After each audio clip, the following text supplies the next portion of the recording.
这是哪儿？我刚刚不是在古籍整理室里叫开明代方志吗？锦儿，醒啦！来，喝一口，驱寒。娘，锦儿今天怎么了？睡迷糊了？娘在这儿呢。原来我穿越了，由一名史学博士穿成了大夏朝松江府华亭县的一个6岁农家孩童。锦儿，是不是发烧了？娘，我没事。这具身体的原主已经没了，但这份母爱，我替原主接着。走，去堂屋吃年夜饭。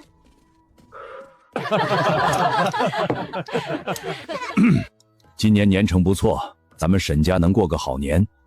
开春后有几件事要定下来。张儿在私塾读了5年，明年该考童试了。齐儿、黄儿也读了3、4年，这几个的庶胥，宫中继续出。阿爷英明，张儿可是长孙，将来顶门立户的，可不能耽误。至于锦儿，锦儿才6岁，太小了，明年先在家让他爹教2年认字，大些再说。老三，你读过几年书，教个蒙童总行吧？行。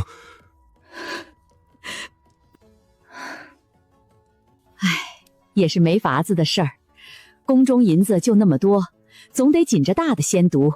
锦儿还小，等2年也没什么。三弟妹，你说是不是？你就不能跟阿公说句话？锦儿那么聪明，怎么就……我说什么？大哥管着账，二哥有儿子在读，阿爷定了的事儿我能改？可锦儿是你亲儿子，你就看着他……那我能怎么办？我1年到头下地干活，手里1个大钱都没有，拿什么供锦儿读书？要不我多纺些线，夜里少睡1个时辰。你纺线挣那几个钱，够买几刀纸？就算攒够了束修、笔墨纸砚呢，1年下来少说也得2两银子，咱们上哪儿弄去？那就不管锦儿了，她才6岁，等2年就跟不上了。我再想想办法。你能想什么办法？你连句硬话都不敢跟阿公说。够了！我对不起你们娘俩，可我真的没办法。家里一共才10几亩地，扣除种子、店租，一家人勉强糊口，根本攒不下现钱。况且父亲既不会算计，又不会争抢，分到手的永远是最少的那份。但寒门立足，唯有科举方能逆天改命。前世我靠读书走出农村，这一世也一样，谁也别想挡我的路。是谁？大伯母还是别人？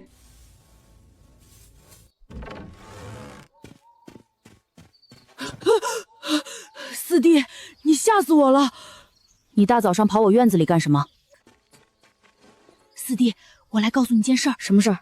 昨晚你们屋说话，我听见了。我不是故意偷听的，我起来尿尿，路过你们后院，就听到三婶在哭。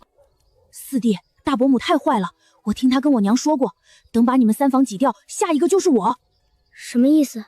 大伯母说，宫中银子就那么多，供了张哥、齐哥，又供了我，3房肯定不乐意。等过2年，他就找由头说我读书不行，把我挤掉。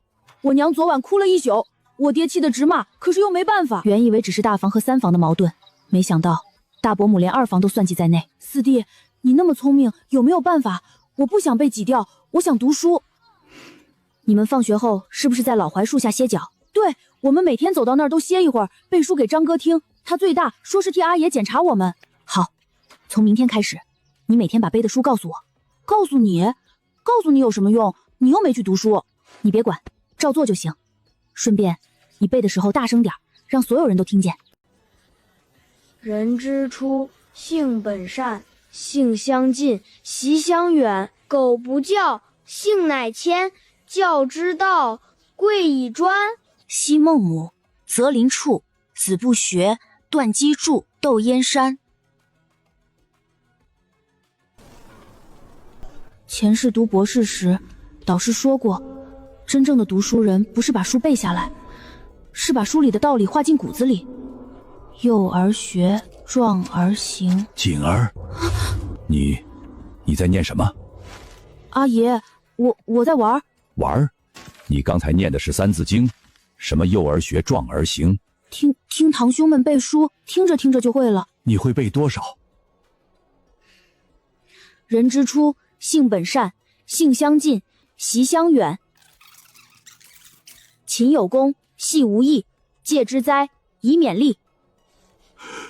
阿爷还要听吗？百家姓也会一些，赵钱孙李，周吴郑王，冯陈楚卫，蒋沈韩杨。等等，跟我来，去，把张儿、齐儿都叫来，背《三字经》，从头背。人之初，性本善，性相近，习相远。再背百家姓。三弟妹教的好啊，怕是早就偷着教了吧？大伯娘，我娘天天纺线到半夜，哪有空教我？我是听张哥他们背的。张哥，你背《三字经》，遇不着，不成器，后面是什么来着？我那天听见你卡在那儿，后来翻书才背出来的。黄哥背得好，嗓门最大，我在墙根底下听得清清楚楚。幼儿学，壮而行。你昨天背这段的时候，一个字都没错。都出去，锦儿留下。锦儿，你跟阿爷说实话，你是不是特别想读书？阿爷，孙儿想。孙儿听先生说过，万般皆下品，唯有读书高。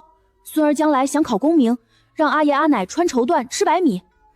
好孩子，阿爷知道了，你先回去。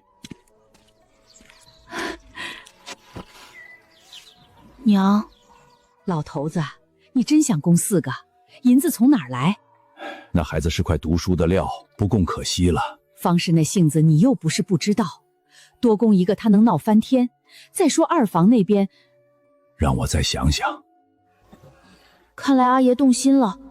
不过这个家不是阿爷一个人说了算，光有天赋还不够，得让阿爷看到性价比，让阿爷觉得在我身上投资比在别人身上投资更值。这宫中银子，爹，不是我不愿意，实在是……他们就别小看脚缠，被收掉，交过去。四弟，你也来偷听，嘘，别出声。行了，都别吵了，我定了，4个孩子都供。爹，宫中银子就那么多，供4个哪儿够？够不够我心里有数。张儿、齐儿、黄儿的束修照旧，锦儿的从我私房里出。爹，这不合适，您的私房钱是养老的。我养老不差这几个钱，锦儿那孩子是块料，不供可惜了，就这么定了。爹，我说定了。老大，你管账这些年，宫中银子怎么花的，你心里有数。我不深究，是看在你是我儿子的份上，别逼我把话说透。四弟，成了。4个孙子都供，数书宫中出，笔墨各房自担。有意见的现在说。阿公英明，儿媳哪有什么意见？没意见就好，散了吧。阿公，儿媳有个事儿想问问清楚。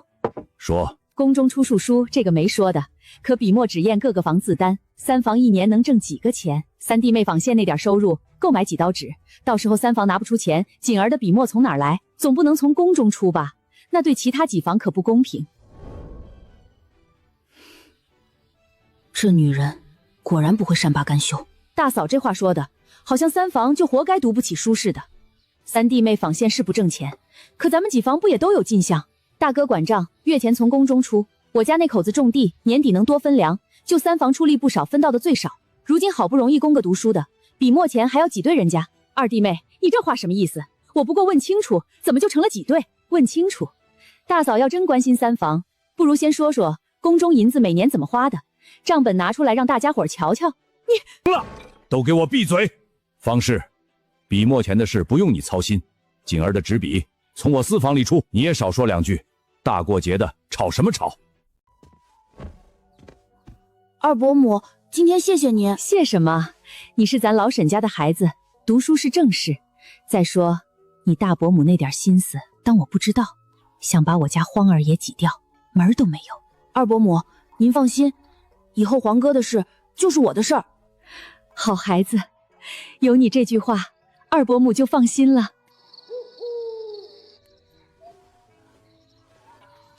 这是阿爷攒的几两银子，给你买纸笔用。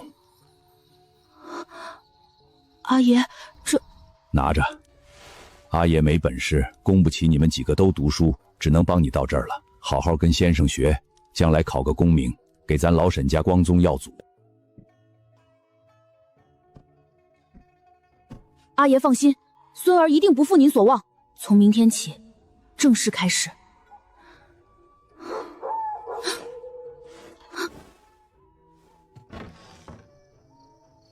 你大半夜不睡觉，跑我这儿干嘛？这是我攒的草纸，写了字的，还能翻过来再写，给你用。我字写的大，一张纸能用2回。四弟你聪明，得多练字。我先回去了，冷死了。这一世，不只有算计和争斗，还有阿爷的期盼，二伯母的仗义，沈皇的真心。放心，我不会让你们失望的。四弟，周先生可严了，背书背不出来要打手板。张哥是先生最喜欢的学生，每次都夸他。齐哥笨，天天挨骂。我背书还行，就是写字丑。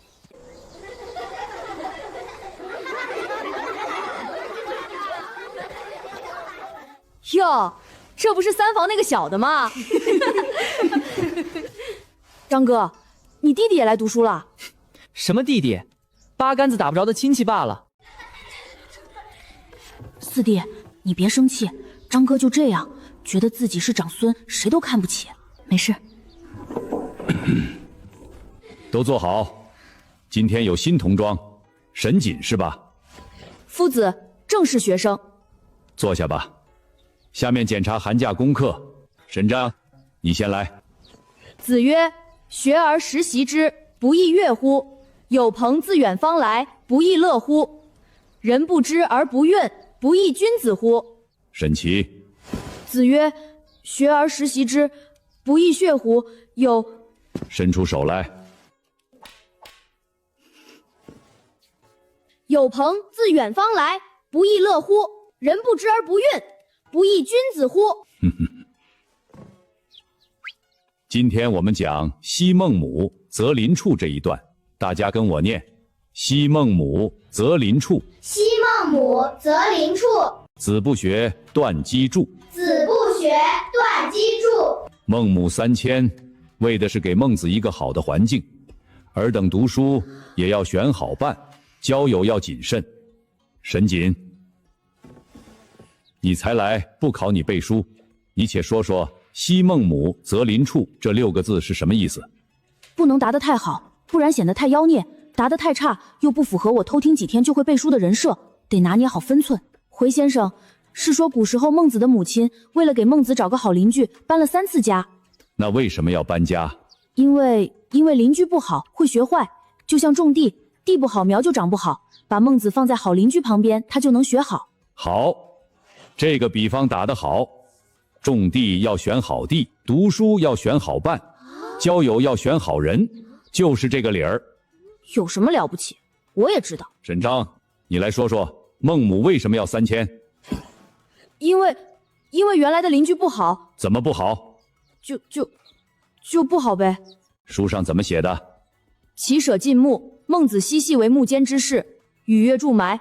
孟母曰：此非所以居子也，乃去。这些你都背得出来，为何说不出来？你背了5年书，只会死记硬背，连意思都不懂，还不如一个新来的6岁孩童。伸出手来。先生，我只是紧张，平时我都会的。平时？你平时背的是书，还是背给别人听的？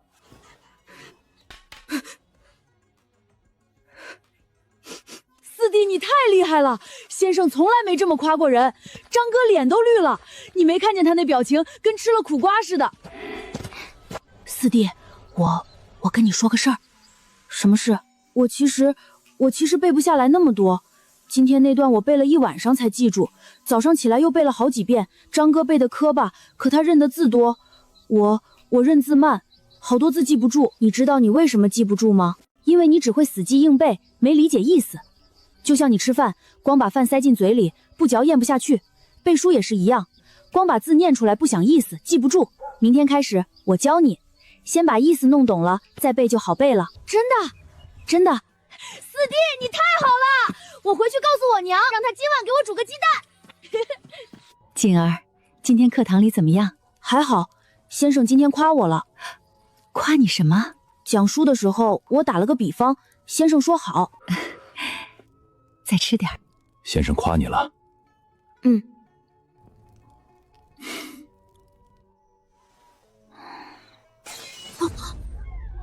原来是大房那边发生了争执，大伯母心疼沈章。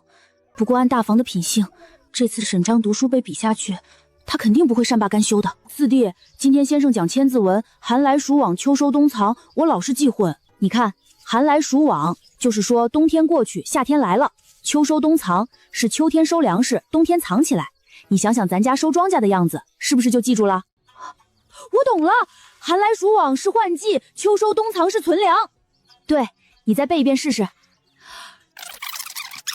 四弟，你太神了！你这么一说，我就记住了。锦儿，这次多亏了你，黄哥现在进步可大了。以前背书磕磕绊绊，现在顺溜多了，每天都能认5、6个新字了。哟，三房的小神童又去当先生啊？有事？没事儿，就是提醒你一句，别以为自己多厉害，一个6岁的奶娃娃教9岁的，也不怕教错了把人家带沟里去。张哥，你胡说什么？四弟教的好好的。好好好，当我没说。沈锦，听说你散学后在教沈黄读书？回先生，是黄哥有些地方记不住，学生帮他顺一顺。教的什么？怎么教的？回先生，再打些比方，他便容易懂了。你可知道有人来跟老夫告状，说你好为人师，带坏同窗？明白了，是沈章。先生，学生斗胆问一句，告状的人可曾亲眼见过学生怎么教黄哥？他说是听说的。那先生可否让学生当场演示一遍？请先生评判，学生到底是在带坏同窗，还是在帮同窗？好，就演示《三字经》里“稻粱菽麦黍稷，此六谷，人所食”这几句。稻是水稻，长在水田里；粮是小米，长在旱地里；菽是豆子，咱们常吃的米饭、小米粥、豆腐就是从这些来的。此六谷，人所食。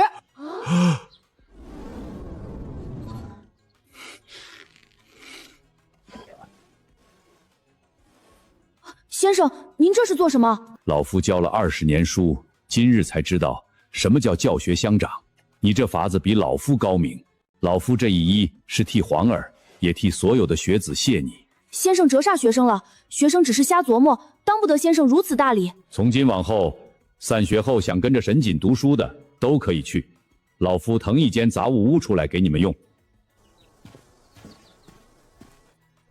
既然大房出招了，就不会这么简单。三弟妹，不是我说你，你家锦儿才读几天书就敢教别人了，教坏了荒儿，你赔得起吗？大嫂，锦儿不会教坏的，不会教坏，她才6岁，6岁的孩子懂什么？我家张儿读了5年书都不敢教人，你们三房倒好，刚读几天就蹦跶起来了。锦儿回来了，大伯母正跟你娘说话呢。大伯母刚才说我教黄哥会教坏他，小孩子家懂什么教人？那今天周先生在课堂上当着全班的面让我教黄哥一段新书，黄哥当场背出来了。周先生夸我教得好，还说要腾一间杂物房，让想跟我读书的同窗都去。大伯母要是不信，可以去问周先生。锦儿，你真的教晃儿了？嗯，好，我儿有出息。他爹，大嫂今天那样说锦儿，以后离大房远点儿。父亲终于说了句硬话，但这还不够。沈锦，这地方就给你们用了。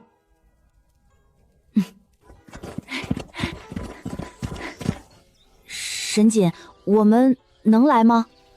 来啊，人多热闹。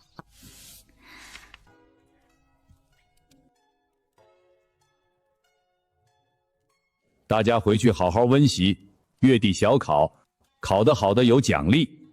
奖励是什么？县城里买的上等狼毫，谁考第一就归谁。先生放心，学生一定考第一。四弟，你想不想得那支笔？想啊，谁不想？那你快复习，我不耽误你时间。急什么？离月底还有10来天呢，咱们该咋学还咋学。这支笔我势在必得，我要让阿爷看看，6岁怎么了？6岁照样能考第一。让大房看看，你们捧在手心里的张哥儿也就那样。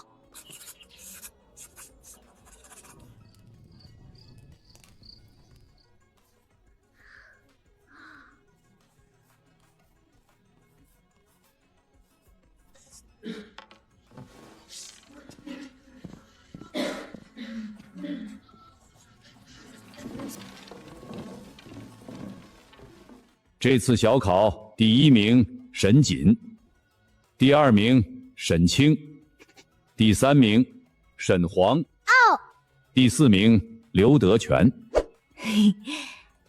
我才第4啊！第6名沈章。沈锦不仅自己考得好，还帮同窗进步。这支笔给你。谢谢先生。大嫂，有话好好说，别吓着孩子。好好说？我凭什么好好说？你家那个小畜生把我家张儿害成什么样了？阿公，您可要给我家张儿做主啊！那个小畜生不知道用了什么妖法，把先生迷住了，把张儿的名次挤到后面去了。够了，自己没考好，怪别人。阿公，您不知道，那个小畜生天天教人读书，谁知道教的是正经书还是什么歪门邪道？我家张儿本来好好的，自从他读书了就没安生过。阿爷，孙儿有话要说。大伯母，妖法不妖法暂且不说，侄儿进学不过半月，先生第1日便教导尊老爱幼4字，您唤侄儿小畜生，侄儿不敢应，侄儿只问一句，我父与大伯乃是血脉兄弟，您这一生置阿爷阿乃于何地？锦儿言重了，你大伯母一时口快，绝无此意。大伯母说孙儿用妖法，孙儿不认。孙儿教黄哥他们读书，周先生是知道的，还专门腾了屋子给我们用。这次学堂小考，孙儿侥幸考了第1，黄哥考第3，沈清第2，刘德全第4。这3个人都是孙儿每日下学后一道温书的。这支笔是周先生奖给孙儿小考第1的，孙儿想把它献给阿爷，谢阿爷供孙儿读书的恩情。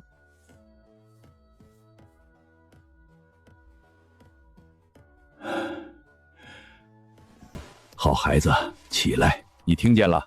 锦儿教人读书，先生都知道，还夸他教得好。你儿子考不过人家，不怪自己不用功，倒怪别人用妖法。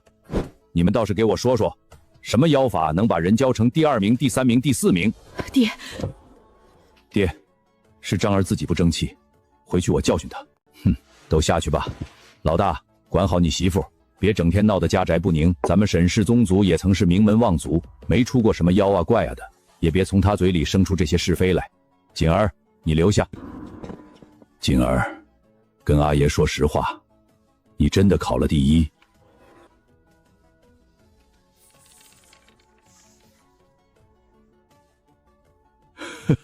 好，你知道阿爷为什么高兴吗？阿爷走南闯北前也读过书，也考过童试，但次次名落孙山。可阿爷心里一直有个念想，咱们沈家总得出个读书人，恢复家族往日荣光。你爹读书不行，你大伯二伯也不行，到了你们这一辈，沈琦平庸，黄儿愚钝，只有张儿还算可造之才。阿爷嘴上不说，心里凉了半截。以前是阿爷忽视你了，好好读，将来考个功名，也让阿爷闭眼的时候能跟沈家的祖宗们说一声，咱们家终于出了个读书种子。你还嫌不够丢人吗？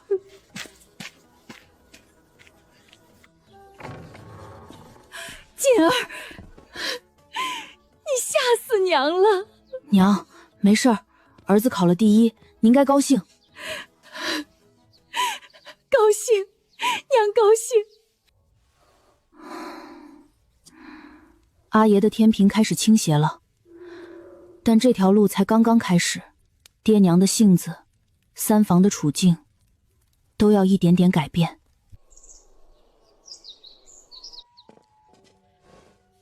三弟妹，我来帮你。我家皇儿天天念叨，说锦儿教他读书费了多少心。我这个当娘的没什么本事，帮着做几顿饭总还行。往后早饭咱们轮着来，今儿个我，明儿个你，后个大嫂，都是一家人，凭什么叫你一个人累？和面我会，交给我吧。开春了，店租的事要定下来。老大，你先说说账目。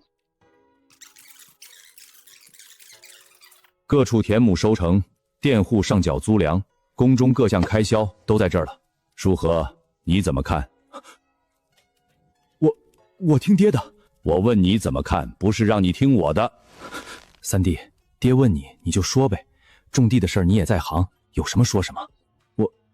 我觉得今年雨水多，低洼的地怕是收成不好。佃租能不能减2成？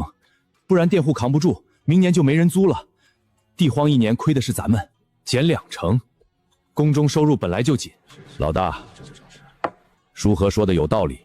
今年雨水是多，我走村串户也听佃户们诉苦，减1成，就这么定了。还愣着干什么？爹定下来了，还不应声？是爹，我听爹的。怎么了？发生什么事了？刚才堂屋谈佃租的事情，爹问我了，还听了我的意见。那是托了锦儿的福。我知道。翻开看看，这本书老夫用了20年，里面的批注比外面卖的任何一本都详细。从今天起，你每天散学后多留半个时辰，老夫给你讲。学生叩谢先生。老夫这辈子也就这样了。年轻时也曾意气风发，想着金榜题名、光宗耀祖，后来才知道，有些路不是想走就能走的。你不一样，你是块好料子，不能糟践了。学而时习之的习，不只是温习，更是践行。吾日三省吾身，不是数自己的错，是看清自己的心。读书不是为了考试，是为了明理。理明了，心就定了，心定了，文章自然就通了。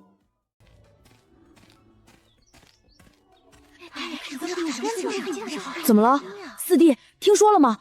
童生试要开始了。周先生说要挑几个去考。童试是科举的第一步，考过了就是童生。我虽只读了2个多月书，但前世功底深厚，加上周先生开小灶，未必没有机会。都听见了，童生试将近，谁想参加，明天交一篇策论给我。先生，策论是什么？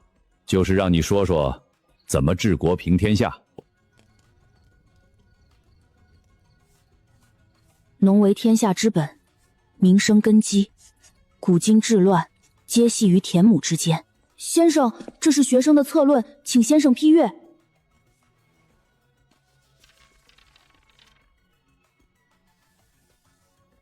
这是你写的？嗯。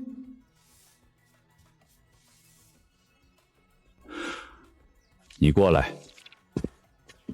这句怎么想出来的？学生听阿爷说过，佃户种地光说好话没用，捡了租子才肯下力气。学生想，治国大概也是一个理儿。好，好，这个名额有你一个。好啊，好啊，咱沈家出头之日不远了。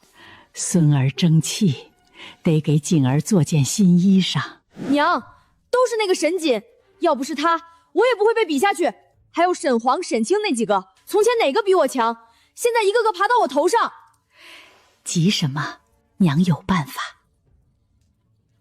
他不是厉害吗？厉害的过了头，那就有问题。6岁的孩子读书那么厉害，入学2个月就参加童生试，这不是妖怪是什么？娘，你是说？我什么都没说，你等着看吧。他爹，你说那沈锦是不是真有问题？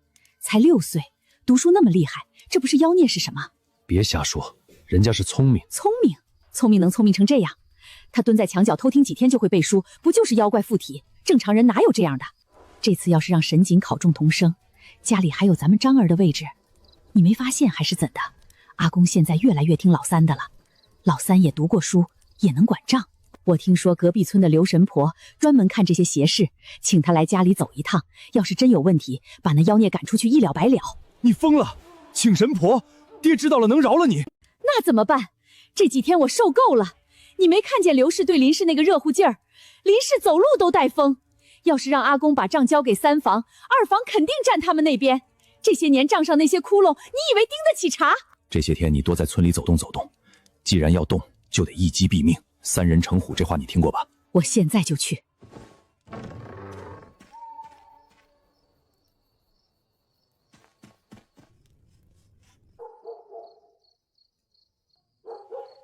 爹，今天回来这么早？他爹，怎么了？这2天大哥不对劲儿，看我的眼神总像是憋着什么。现在是景儿的关键的时候，我怕。怕什么？不知道。刚才我看见大嫂往外走，那脸色，还有她往咱们这边看的那一眼，我总觉得心里不踏实。他爹，这次你得护着景儿，实在不行咱们什么都不要，跟阿公开口分家单过。说什么胡话？爹娘都在，我怎么能……那怎么办？就这么眼看着景儿。虽然这些日子爹已经有所改变，可10几年的木讷老实、沉默寡言，不是几天就能改过来的。哎呀，方嫂子来了！听说你家张儿这次月考不太理想，别着急，孩子还小呢。我倒是不急张儿，急的是另一桩事。你们说，一个6岁的孩子入学才2个月就能考第1，还能教别人考第2、第3、第4，这事儿怎么想怎么觉得稀奇。方嫂子，你是说沈家三房那个小的？可不就是他。我那3侄儿以前3棍子打不出个屁来，话都不会说几句。自从年前除夕夜发了场烧，醒来就跟变了个人似的，说话做事哪像个6岁的娃娃。我琢磨着，这怕不是被什么不干净的东西给附上了。不能吧？我看着那孩子挺正常的，见人就叫婶子大娘，怪懂事的。懂事？6岁的孩子太懂事了，那才叫不正常。我家张儿6岁的时候还光着屁股满村跑呢。倒也是，我家青儿跟着他读书，这些日子是长进了不少。我原以为是先生教的好，可先生教了这些年，怎么从前不见长进？这就对了，先生教了这些年都没用，他一教就有用，这不更说明问题？唉，我也不是要害那孩子，到底是我侄儿。可这事儿要是真的，祸害的可不是他一个人，跟在他屁股后读书的那几个孩子，万一沾染了什么不干净的东西，咱们当娘的能眼睁睁看着？我先回去了，家里还炖着汤呢。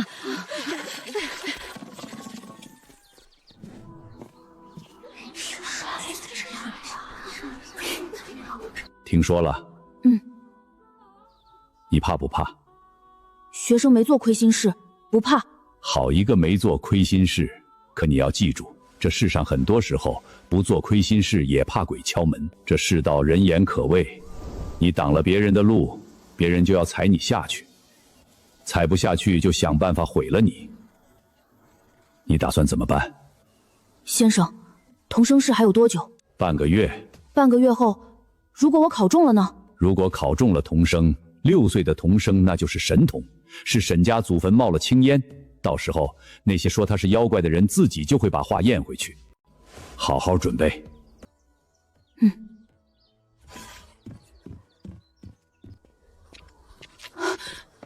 四弟，我背着你，咱们不理那些瞎了眼的。好，你背。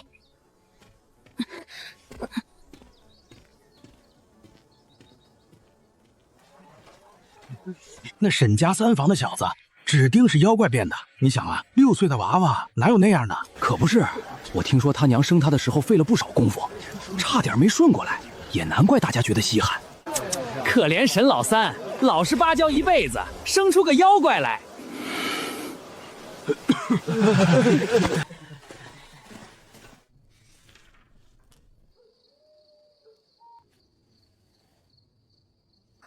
他娘，你说景儿是不是真的？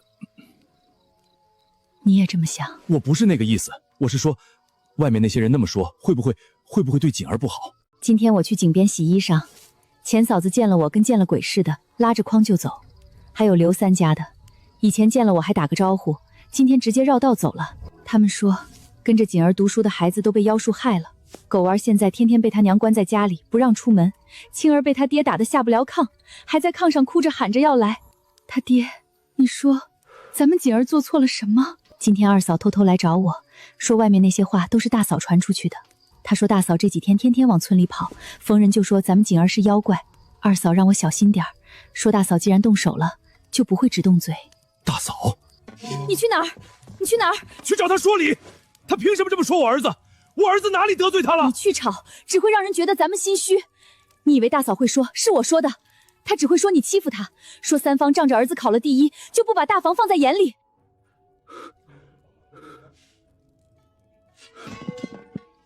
那怎么办？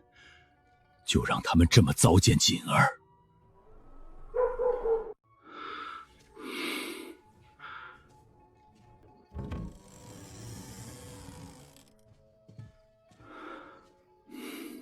爹没用，这些年让你娘娘跟着受委屈，让你也跟着受委屈。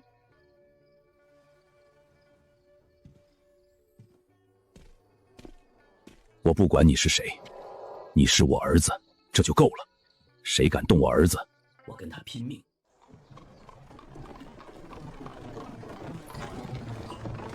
这就是那个刘神婆，可不，听说灵得很。隔壁村王老二家的媳妇儿被黄鼠狼精附了身，就是他给治好的。那他来沈家干啥？谁家中邪了？嘘，听说是沈家三房那个小的，那个读书厉害的。不能吧？怎么不能？6岁的娃娃读书那么厉害，你见过？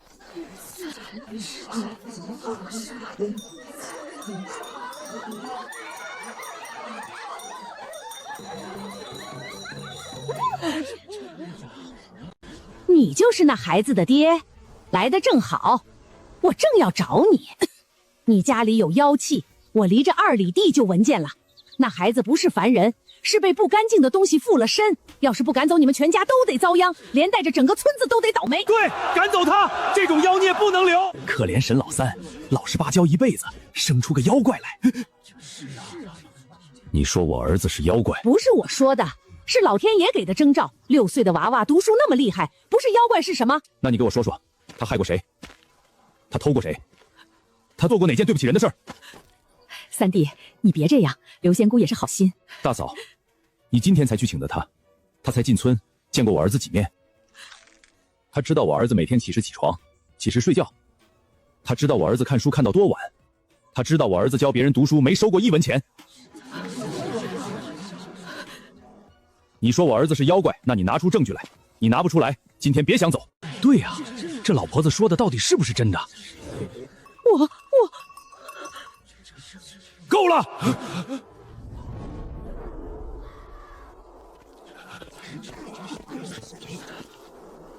谁请你来的？阿公，这位就是刘神婆，方圆百里最有名的，人家轻易不出山的。我是托了好几层关系才请来的。我问你，谁请你来的？是，请神婆来做什么？我沈家没人生病。阿公，您有所不知，景儿那孩子6岁就能考第一，还能教别人读书，这事儿太邪性了。我寻思着，别是沾了什么不干净的东西，请神婆来看看，求个心安。放屁！大嫂，你少在这装好人。什么不干净的东西？我看你心里才不干净。我家皇儿以前背书磕磕巴巴，先生天天骂，跟着景儿读了半个月，这回月考考了第3。你要是说这是中邪，那你让先生把第3名收回去，让皇儿继续当笨蛋。我记得你家张儿去年发烧也请过神婆吧？那时候你怎么不说张儿中邪？怎么，你家张儿发烧就是生病，景儿教我家皇儿考第3就是中邪？大嫂，你这双标也忒明显了些。二弟妹，你胡搅蛮缠，我胡搅蛮缠，那咱们就让乡亲们评评理。景儿教荒儿读书，我没给过1文钱，荒儿考好了，我感谢景儿还来不及呢，难不成我还要往人家头上扣屎盆子？这是什么道理？我也是为了大家好。为了大家好，老夫教书20年，从未见过6岁幼童有此等天资。起初老夫也细查才知，这孩子天不亮即起，夜半方眠，每日读书习字6个时辰不止。敢问各位，换做你们能不能做到？老夫问过他为何如此用功，他说爹娘供他读书不易，阿爷拿出私房钱供他执笔，他要对得起这份恩情。6岁的孩子说出这种话，你们说是妖怪？这位神婆，你难道把我朝律法当摆设？按大夏律，妖言惑众者，轻则杖责，重则流放。本官身为理政，倒要问问是谁给你胆子，敢在我沈氏族人头上撒野？这可能是老身看错了。看错了？你一句看错了，就想污蔑一个孩子是妖孽。先生，学生有话要问刘神婆。景儿，你问吧。今天老夫和你族长爷爷保你周全。婆婆，你说我是妖怪，那我问你，妖怪怕什么？怕符水，怕法器。那好，你拿符水泼我，拿法器打我。如果我真的现了形，那是我的命；但如果我没有现原形，你怎么办？前几日周先生讲律法时提过，诬陷良民者按律当杖80。婆婆，你确定我是中邪？你这娃娃胡说八道什么？我是来救你的。救我？婆婆，我又没病，你救我什么？婆婆，你刚才说闻见妖气了，从2里例外就闻见了。那我问问你，妖气是什么味儿啊？是香的还是臭的？是红的还是黑的？你闻见我身上的妖气了，那你闻没闻见我爹身上的，我娘身上的？这神婆怎么连话都说不利索？是啊，问她妖气什么味儿，她倒说啊。是啊，该不会是骗人的吧？够了！你们别听这小崽子胡说，他这是妖言惑众。刘神婆是有真本事的，隔壁村王老二家的媳妇就是他治好的。大伯娘，王老二家的媳妇儿得的是什么病？我听说是产后受了风，发烧说胡话，这种病喝几服药就能好。婆婆去的时候，人家已经请郎中开了药方。婆婆做了什么？就在那儿跳了跳，摇了摇铃，然后收了2两银子的谢费。婆婆，我说的对不对？各位叔伯婶娘，你们谁家请过这位婆婆？请的时候是不是家里正好有人生病？是不是也请了郎中？后来病好了，你们谢的是郎中还是婆婆？我家请过。去年我家青儿发烧，请了郎中也请了她。后来青儿好了，我给了她1两银子，我一直以为是她。可今天听这孩子一说，我才想起来，青儿是喝了郎中的药才退的烧。我家也请过，那年我男人摔断了腿，他说能帮忙调理，结果没见好转，最后还是请的正经郎中。我家也是，他说能帮忙化解，收了我2两银子，结果我婆婆的状况一点没好。阿爷，孙儿给家里惹麻烦了。起来，好孩子，你没给家里惹麻烦，是家里让你受委屈了。这位神婆可还有话说？先生饶命，先生饶命，是有人花钱雇我来的，就是他给了我2两银子，让我说这孩子是妖物，还说事成之后再给2两。好，很好。我沈广德娶儿媳进门是让她相夫教子，操持家务的，不是让她花钱雇人害我沈家子孙的。我沈家的事轮不到外人来管，请你从哪儿来回哪儿去。站住！石头，别走，把银子还我。去年我家请你的那1两，还有我的2两银子。你说能治我婆婆的病，结果呢，骗了这么多年，今天可不能让她跑了。乡亲们，饶命啊！行了，先放他走，骗人的事回头再算账。今天先处理沈家的事。今日多亏先生和广清哥，否则我家就要出大事了。老伯言重了，沈锦是我学生，我自然要护着他。广德，你打算怎么办？老大，爹，是我管教无方。你当然管教无方，自己的媳妇做出这种事，你事先知不知道？张儿，你是长孙，本该给弟弟们做个榜样，可你这些年学了什么？书没读好，人没做好，倒学会了你娘那一套。老大，今天这事儿你说怎么办？爹，方氏做错事，该打该罚，您说了算。只是张儿还小，求您别迁怒到他身上。方氏禁足1月，抄女戒10遍，每日只许吃2餐。至于张儿，从今天起，张儿的束修宫中不再出。这些年管账，你应该供得起吧？阿公，不，阿公求您，张儿是长孙，您不能。我不能。你花钱雇人来害我沈家子孙的时候，怎么不想想他是长孙？你编造谣言毁人清白的时候，怎么不想想他是长孙？从今天起，账目公开，每月初1，所有收支一笔一笔念给大家听，有疑问的当场提，不许背后嘀咕。还有，3房的份例，从今天起和大房一样。老三这些年出力不少，分到的最少，这不公平。还有，老大的账回头我亲自查一遍，这些年宫中的银子到底怎么花的，我心中有数。我不深究是看在你是我儿子的份上，但从今天起，你给我老老实实记账，再敢动什么手脚，别怪我不讲父子情分。都下去吧，今天的事儿到此为止。谁要是再嚼舌根，别怪我不客气。沈老哥，沈锦是个读书种子，好好培养，将来必有出息。广德啊，早该如此了。账目公开，一碗水端平，这才是持家之道。那个方氏该管管了，再这么闹下去，你们家非得让他搅散不可。锦儿，好好读书，有什么事，族长爷爷给你担着。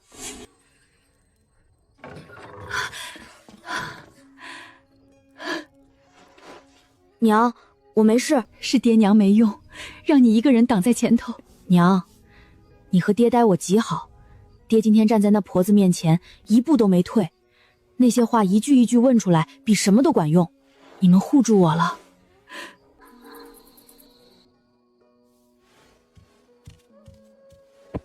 爹以前对不住你们，爹没用，这些年让你们娘几个跟着受委屈，你娘纺线纺到半夜，手上全是口子，爹看见过，却连句心疼的话都说不出口。你3岁的妹妹连件新衣裳都没穿过，你阿爷剥夺你读书资格，爹半句话都不敢说。爹不是不想争，是不会争，从小就这样。大哥会说话，会哄爹娘高兴，二哥会干活，地里的事儿样样拿手，就我什么都不会，只能低着头干活，干完了就躲一边不敢吱声，怕说错话，怕惹人嫌。爹，今天你争了，我看见了，你站在院子里，挡在那婆子面前，一句一句问她，她一个都答不上来。那时候的爹特威风。好，爹以后多争争。凭什么？我嫁进沈家15年，生儿育女，操持家务，没有功劳也有苦劳，就为了那么个黄口笑儿，阿公就把我禁足，还停了张儿的树须。你是死人啊！你媳妇儿被人欺负成这样，你就干坐着？够了。你什么意思？你以为我只是心疼张儿的束修？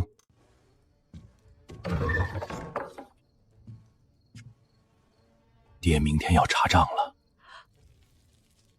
多少？50两。阿公说要查账，众星虽然不识字，但老三读过书，要是让老三帮着查，那怎么办？他爹，你快想办法呀！账本交出去了，拿不回来，但账是死的，人是活的。你是说，这些天你老老实实待着，别再惹事，抄你的女戒，吃你的2餐，把样子做足。那账呢？我自有办法。睡吧。你背了5年书，只会死记硬背，连意思都不懂。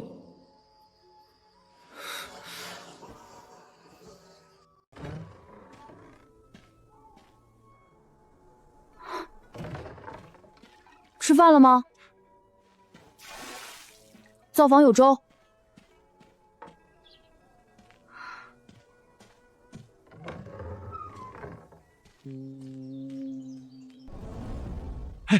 张哥，你在这儿干嘛？有人托我给你带句话。谁？这个嘛，您看，我这大早上的还没吃早饭呢。你说什么？话我带到了，信不信由你。镇上东街的福来赌广，你爹这半年去了不下20回，输了多少你自己琢磨去。爹去赌房？不可能！爹管着宫中的账，一向精明算计，怎么会？那人还说了什么？你爹想把账目栽给你三叔，你不是有个堂弟在读书吗？听说聪明得很，把你比下去了。你爹说了，趁这次查账，把窟窿推到三房头上。反正你三叔平时屁都不响一下，账目上的事儿他解释不清。话我带到了，你自己看着办。走了。怎么办？我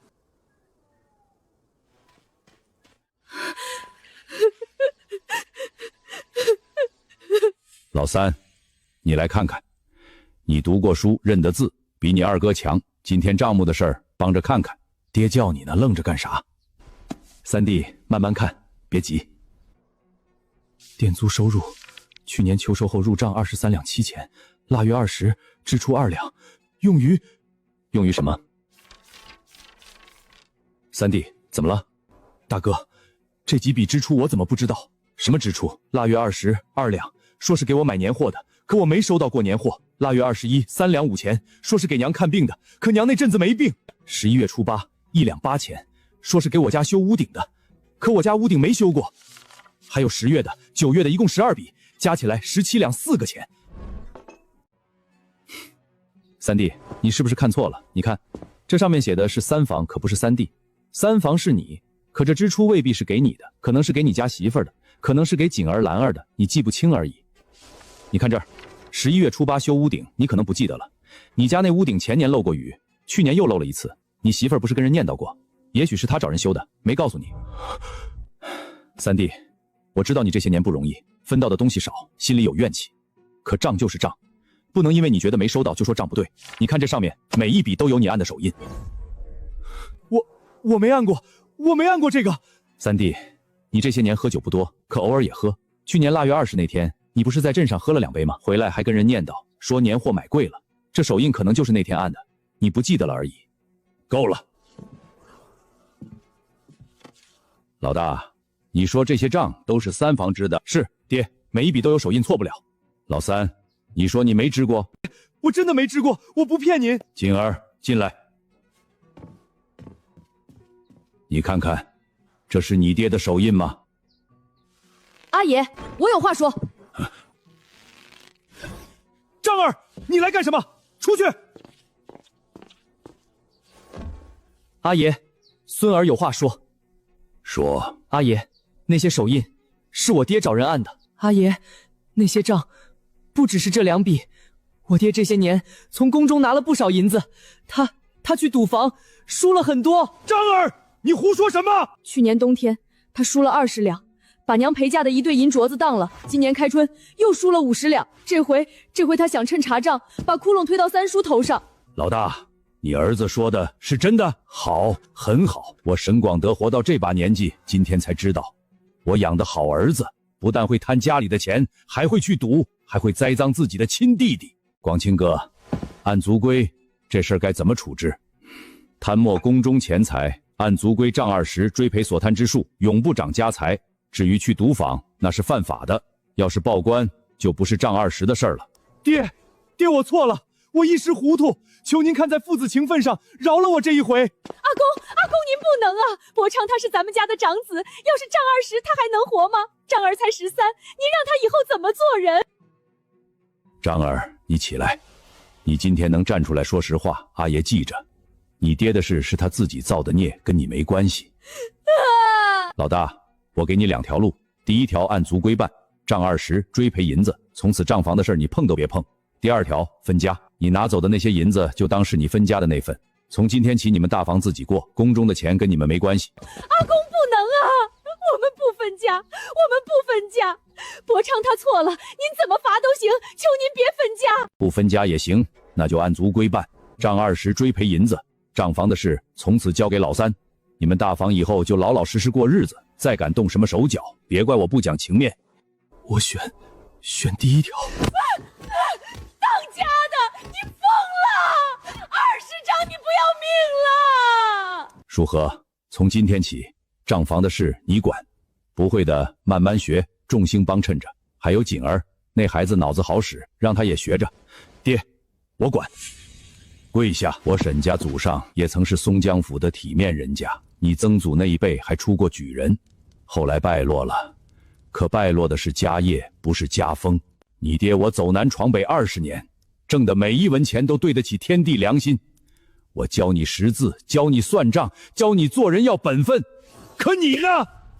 贪家里的钱，去赌房，栽赃自己的亲弟弟，你对得起谁？对得起我？对得起你曾祖？对得起这些牌位？爹，我错了。你错了。老三这些年分到的最少，干的最多，他抱怨过一句吗？没有。他媳妇儿纺线纺到半夜，手上裂得跟松树皮似的，跟谁诉过苦？没有。他儿子6岁蹲在墙角偷听读书，冻得脚趾发紫，跟谁哭过？没有。他们不争不抢不诉苦，不是因为他们傻，是因为他们觉得这是一家人，一家人吃点亏没什么。可你呢？你拿着家里的钱去赌，输了就想往老三身上栽赃，你这是往他心口上捅刀子。老大，你知不知道爹这辈子最怕什么？爹最怕的是将来到了地下，没脸见沈家的列祖列宗。这20丈是你欠这个家的，脱衣裳，脱了，别让你媳妇儿和张儿看见那些印子。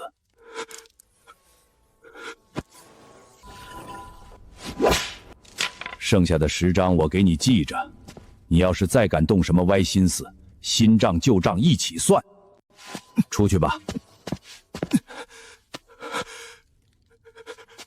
爹，好好养伤，往后做回老大的样子。一进一出，进出相抵，这个数不对。锦儿，你帮我看看。爹，这地方少加了一笔，腊月的店租没收齐，但账上记得是全收的，所以对不上。对对对，我说呢，还是我儿聪明。三弟妹忙着呢，今晚我蒸了点鸡蛋羹，给你们送点过来。二嫂不用这么多，客气啥？我家荒儿跟着锦儿读书，长了多少出息，我这当娘的心里有数。你是不是不知道？前几天黄儿他爹去镇上卖柴，碰见狗蛋他爹，人家拉着他不放手，非说让狗蛋也回来跟着锦儿读书。狗蛋那孩子被他娘关在家里这些天，书也没念成，功课落了一大截，急得直哭。狗蛋他娘不是那会儿不是被大嫂蒙蔽了吗？后来知道那神婆是骗子，狗蛋他娘后悔的不行，在家骂了自己好几天。这不托黄儿他爹来问，能不能让狗蛋也回来？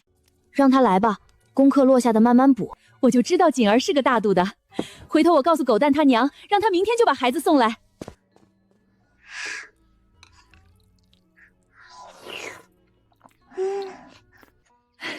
沈锦，我妈让我给你带了俩窝头，我妈说谢谢你。我妈也让我带了，忘在灶台上了。你就会吃。啊，张哥，进来啊，站着干啥？进来吧。昨天周先生讲的那段《论语》，我有些地方没太懂，你读了5年书，比我懂得多，帮我讲讲。学而不思则罔，思而不学则殆。周先生说，罔是迷惑，殆是危险。可我想不明白，为什么思而不学就危险了？因为光想不学容易想歪了，自己想出来的道理不一定对，学过的道理是前人验证过的，先学了再想，才能想明白。原来是这样，我以前背书从来不想意思，背完就忘。四弟让我先想明白了再背，果然记得牢。我跟你相反，我是光想不背，脑子想的挺好，一背书就忘词儿。先生说我懒，原来不是懒，是不会学。坐。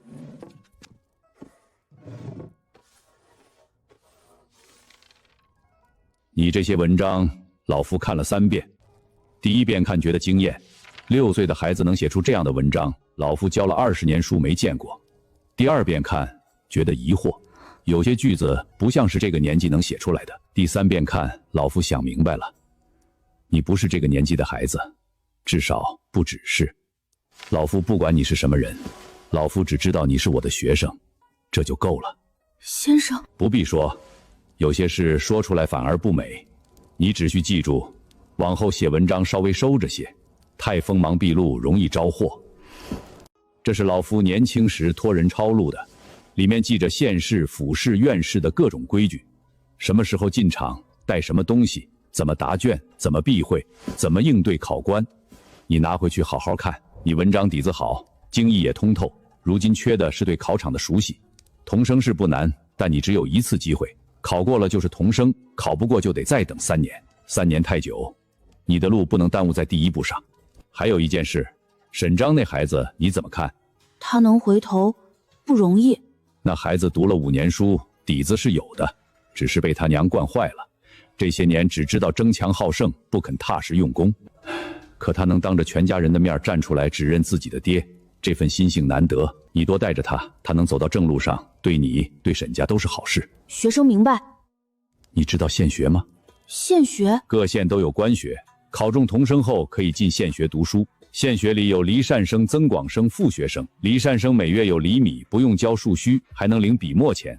考得好的还能被选送府学参加乡试。你若是能考中童生，以你的本事进县学不难。若是能在县学里出头，将来考秀才中举人也不是没有可能。举人，那是可以当官的，可以见官不跪免徭役，可以改变整个家族的命运。先生，学生想去县学。好，那你就好好准备。童生试只是第1步，老夫这辈子止步于童生。可你不一样，你的路还长着呢。先生，学生有一事想问。说。先生当年为什么没继续考？有些事不是想就能成的。老夫年轻时也曾意气风发，可后来才知道，这世上比读书难的事儿太多了。回去吧，天黑了，你娘该担心了。锦儿，童生试的日子定了没有？回阿爷，周先生说了，县试在3月18，府试在4月12，都在松江府。松江府离咱们这儿70-80里地，坐船去得大半天。坐船方便，从咱们村口那条河下去，直接到府城码头。我送锦儿去，船上的事儿我熟。众星有心了。周先生还说什么了？报名要什么手续？同生市报名需要本县同生5人联榜，还要1名离生作保。周先生都已经帮我联系好了，他的几位同窗同生愿意联保。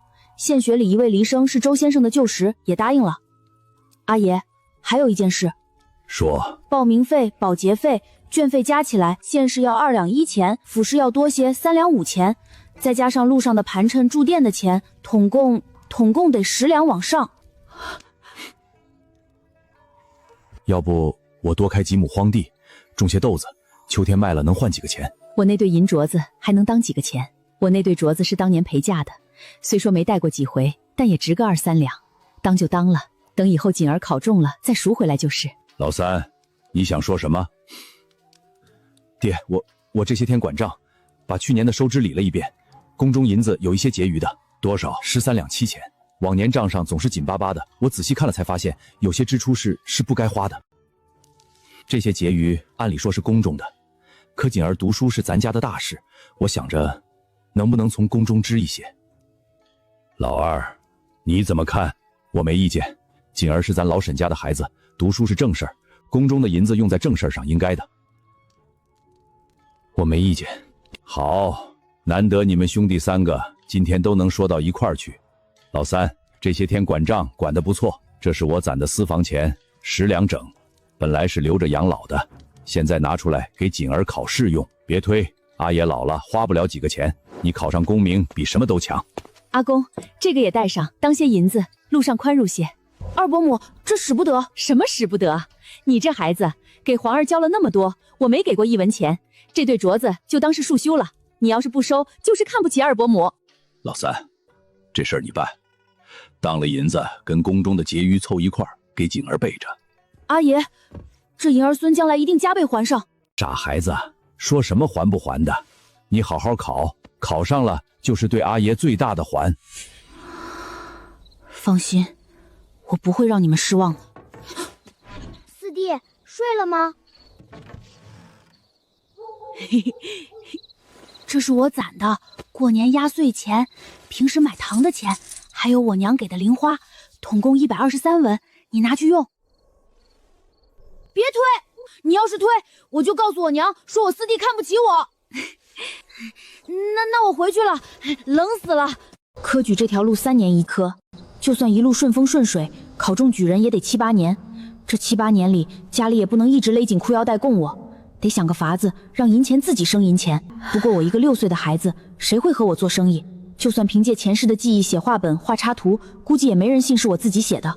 得想个法子才行。先生，学生有一事请教。昨日回家，阿爷和二伯母凑了10两银子给学生做考试的盘缠。坐下来说。那是阿爷的养老钱，是二伯母陪嫁的银镯子，学生心里过意不去。学生昨晚算了笔账，县市府市的盘缠是凑齐了，可往后呢？院士要去应天府，一来一回少说20两。考中秀才之后还要继续读书，还要参加乡试，这些钱家里拿不出来。你知道从童生到进士要花多少银子吗？县试报名2两，府试3两5钱，院试5两，这是明面上的。路上的盘缠、住店的钱、孝敬考官的红封，加起来至少翻1倍。考中秀才之后进县学读书，领善生不用交束修，可笔墨纸砚总要自己买，1年下来少说也得10两。3年后去应天府参加乡试，一来一回2个月，吃住行加上报名费50两打底。考中了举人还要参加会试，进京城那又是几百两。这些银子你算过没有？老夫当年就是栽在这上面，不是考不中，是考中了也读不起。县学里的领善生1个月2斗米，够干什么？老夫家里穷供不起，只能回来开私塾，一开就是20年。一个人能有几个20年？老夫跟你说这些不是要吓你，是要你心里有数。你这孩子是块好料子，老夫不想看着你走老夫的老路。先生，学生有个想法。说。学生想。这些都是你自己想的。你可知道写画本是要挨骂的？这世道，读书人写画本那是自甘下流，正经人家不会让孩子看那些东西。书坊老板虽然不会把写画本的人说出去，可万一传出去，你的名声就毁了。将来考科举，考官要是知道你写过那些东西，轻则处落，重则永不录用。怎么，这就被吓住了？前些日子舌战神婆，句句逼问的沈小公子可不是这副模样，老夫跟你开玩笑的。写话本会坏名声，这是真没想到。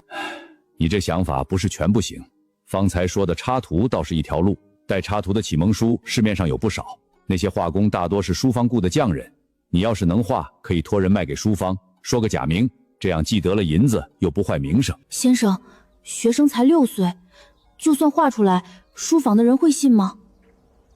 哼，你这孩子想的倒是周全。这书是老夫年轻时买的，花了3分银子，你看看这些画的如何？粗糙了些，人物的比例不对，线条也生硬。正是，这样的画都能卖钱，你要是画的比这个好，书铺老板求之不得。至于你多大年纪，他们才不管，能卖钱的画就是好画。老夫在松江府认识一个书坊老板，姓陈，是个厚道人，你要是画好了，老夫托人送去，就说是老夫画的，他问起来，老夫自有话说。学生叩谢先生。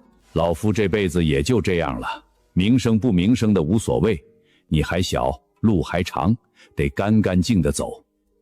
不过你要记住一件事，读书才是正途，画插图卖画本都是旁门左道，能挣些银子是好事，但不能耽误了读书。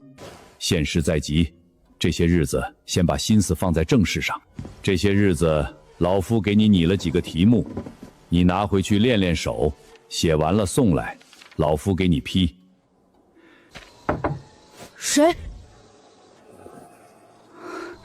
这个，给你。这是我这些年攒的压岁钱，还有娘平时给的零花。你考试要用钱，拿去用。不用，盘春凑齐了。我知道凑齐了，可往后呢？院士呢？乡试呢？这点银子虽然不够干什么，可这是我的一点心意。行，我收着。明天温书的时候，你把《论语》礼智那篇再讲一遍。黄哥他们还是没太懂。行，我回去再准备准备。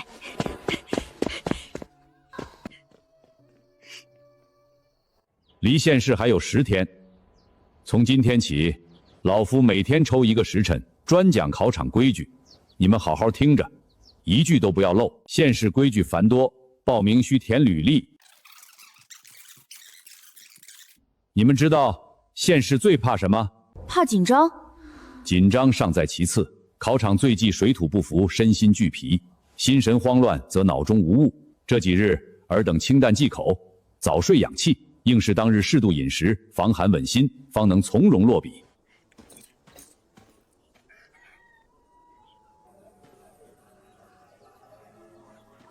愣着干什么？走吧。娘蒸的，路上吃，还有几个鸡蛋，煮熟的你带着。娘，我会好好考的。景儿好好考，考上了二伯母给你炖老母鸡。黄儿过来。四弟，这个给你路上玩，我编了一晚上，不好看你别嫌弃。不嫌弃。四弟，你一定要考上。我知道我以前不是东西，我跟我娘，我们对不住你，可你还是让我去杂物房，让我给荒地他们讲书。你一定要考上，你要是考上了，我就觉得我那天站出来指认我爹是做对了。等我回来，你还得接着讲书。拿着，路上买点吃的，别推。大伯以前对不住你们3房，这点银子，就当是大伯的一点心意。谢谢大伯。站住！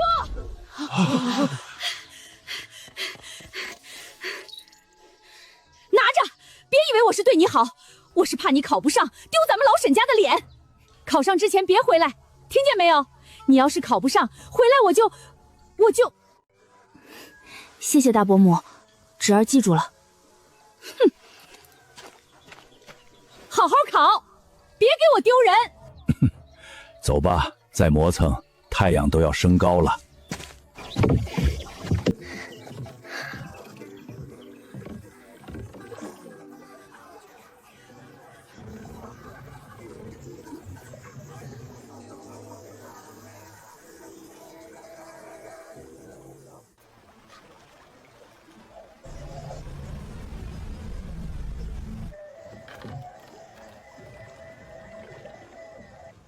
今年县试什么人都敢来考，也不看看自己什么德行。可不是，咱们读了7、8年书，都还不敢说10拿9稳，这些人怕是连考场门朝哪开都不知道。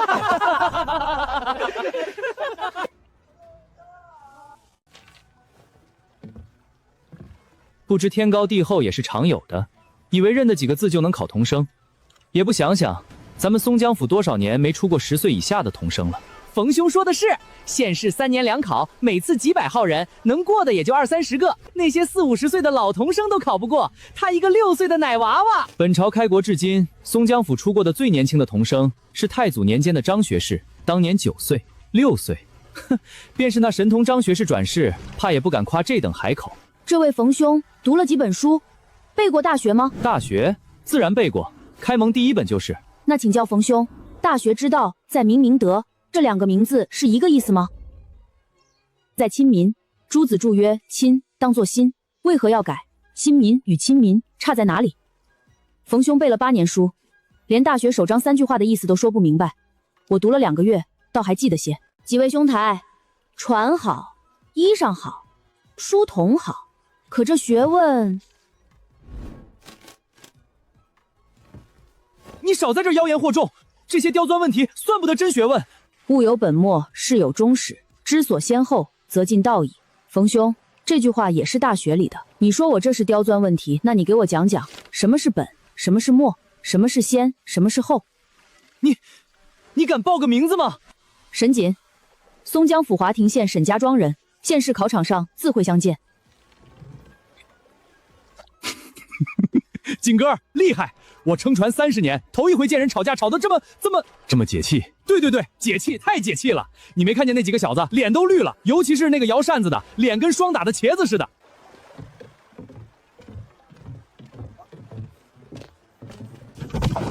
爹，锦儿，我就送你们到这儿了。就这儿。跪过！客官，打尖还是住店？住店。还有空房没有？有是有，不过只剩1间上房了，3000银子1晚，你们住不住？哟，这不是和尚那位小神童吗？掌柜的，这2位若是住不起，小可倒是可以帮忙，毕竟相识一场嘛。客官，您要是嫌贵，出门左转那条巷子里有家车马店，大通铺，1晚8分银子。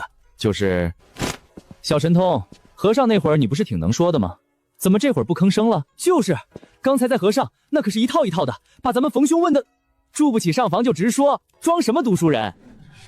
冯兄，你刚才说相识一场，愿意帮忙，怎么，你还真想让我帮？不是让冯兄帮，是想请教冯兄一件事。说。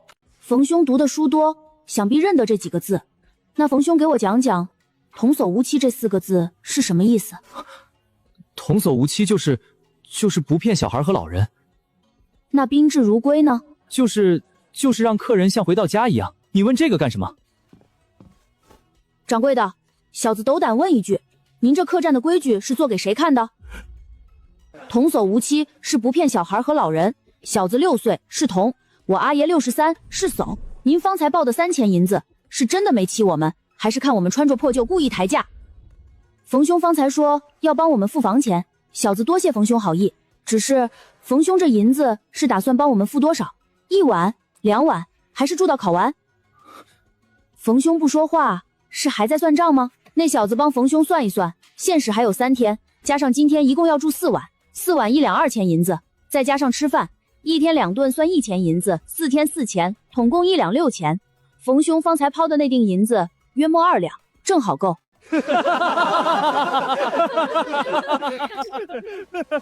莫名其妙。掌柜的，小子刚才言语冒犯，还请掌柜的见谅。只是小子年幼，阿爷年老，出门在外不容易。掌柜的若是能给个公道价，小子感激不尽。行吧，后院有间小屋是给伙计住的，现在空着，不临街安静就是小点，1000银子1晚。住不住？住。阿爷，好小子，阿爷今天又开了眼，你刚才那些话怎么想出来的？也没怎么想，就是觉得他既然要显摆，就让他显摆个够。2两银子他拿得出来，可当着那么多人，他要是真拿出来，就成了冤大头。这孩子不只是读书厉害，这心眼儿，这嘴皮子，这临场不乱的本事，活了大半辈子头一回见。行了，吃点东西，早点睡，明天还要去报名。阿爷，那个冯姓少年是什么来头？你问他干什么？就是好奇，他那副做派不像普通人家出来的。方才在柜台上，那掌柜的跟我嘀咕了几句，他说那孩子姓冯，叫冯景文，是县学冯教阴的侄子。冯教阴在县学里管着陆善生的事儿，手眼通天。怕了？不怕，前世活了36年，什么场面没见过。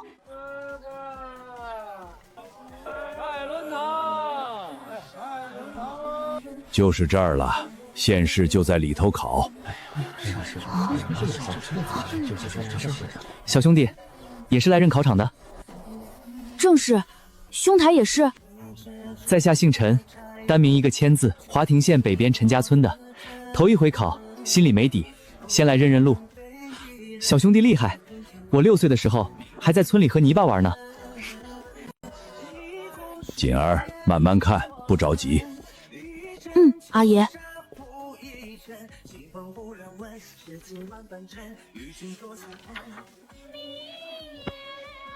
小兄弟，又见面了。陈兄也来买书。你看这个，随便翻翻，给家里弟弟买的。小兄弟，我住在城南的悦来客栈，若是得闲，可来一聚。好的。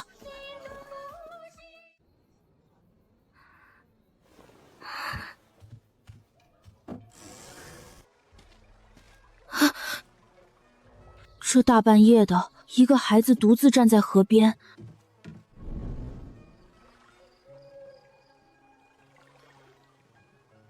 你也是来寻死的吗？不是，我睡不着，出来走走。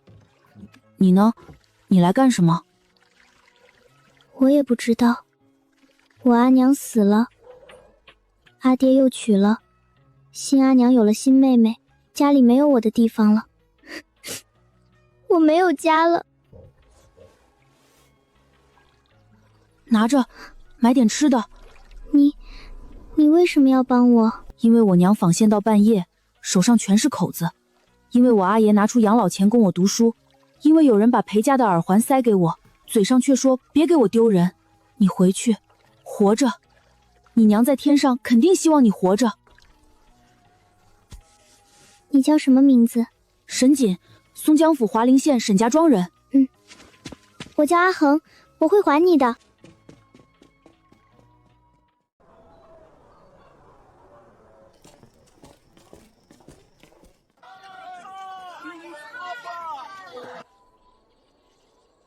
哟，这不是那位小神童吗？小神童，今日可是县试正场，你那套嘴皮子功夫，怕是用不上了吧？就是，考场里可不行耍嘴皮子，得凭真本事。6岁的奶娃娃，认得几个字就敢来考，也不怕丢人现眼。冯兄读了多少年书？整整8年，他都不敢说10拿9稳，你一个6岁的，怕是连题目都看不懂吧？冯兄，这就是你说的那个和尚小子，看着也没什么特别的嘛。别看他年纪小，嘴皮子可厉害得很。前天在客栈，当着那么多人的面，把我说的……哦，说什么了？冯兄，你倒是说说啊。没什么，今日是县试正场，不跟他计较。小神童，今日冯某不与你为难，只是奉劝你一句，这考场不是小孩子过家家的地方，进去容易出来难，到时候交了白卷，哭鼻子都来不及。兄说的是，6岁就敢来考，也不怕把祖宗的脸丢尽，说不定人家祖宗指望他光宗耀祖呢，结果连题目都看不懂。冯兄，你刚才说你读了8年书，怎么？没什么，只是想起前日在河上，冯兄连大学首章3句话的意思都说不明白，我就在想，这8年书冯兄是怎么读的？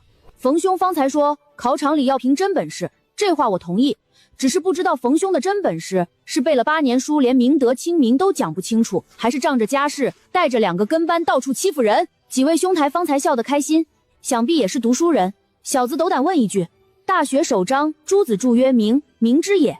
明德者，人之所得乎天。这2个名字到底是一个意思还是2个意思？几位兄台答不上来，没关系，进场之后考题里说不定就有这个，到时候几位兄台可以慢慢想。哼，牙尖嘴利，等进了考场，看你还笑不笑得出来。时辰到，考生入场。去吧。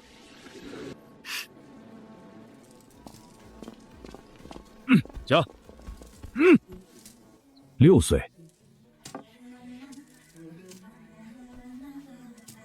可以了，进去。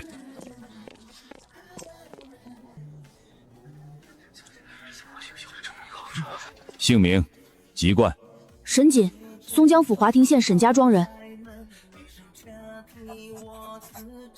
3甲12号，进去右转第3排，找自己的号坐下。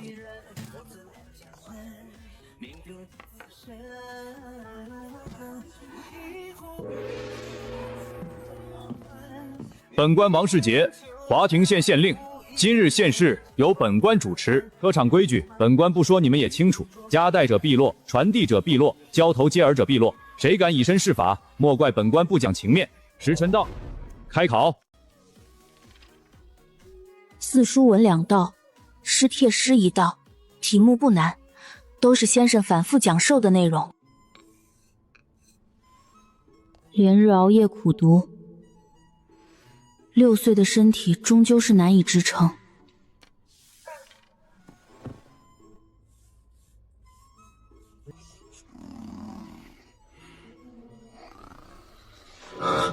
岂有此理！我苦读20余载，县试6次落榜，这小崽子竟视考场为儿戏。活了10几年，头一回在考场上看见有人睡觉，这场面够我回去跟同窗吹1年了。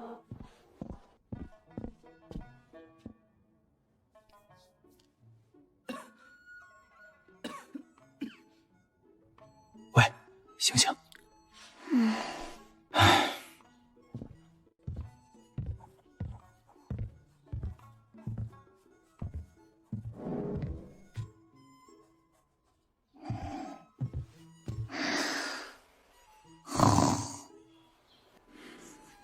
这是几号？回大人，3甲12号。名字？沈锦，华亭县沈家庄人，年6岁。6岁？6岁的孩子就被送来考场，然后在这睡觉，他把科举当什么了？当儿戏吗？当自家炕头吗？等他醒了，让他来见我。这孩子完了。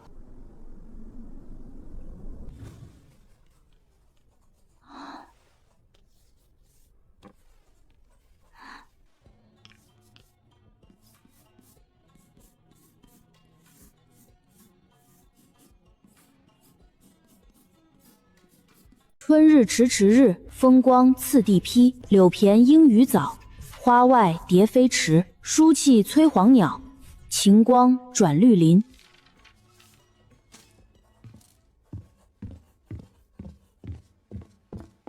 站住！你干什么？交卷。你就是刚才睡觉那个？跟我来。等着。进去吧，县尊大人在里头。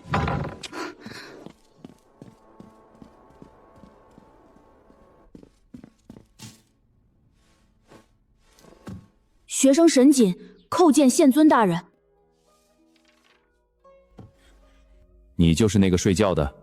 是。睡了多久？学生不知。不知？那你知不知道这是什么地方？县试考场。你也知道是考场？朝廷伦才大典，无数寒门子弟寒窗苦读10年20年，就为了能踏进这个地方。你倒好，在这睡觉。本官问你，你来考县试，是你自己要来的，还是你爹娘逼你来的？学生自己要来的。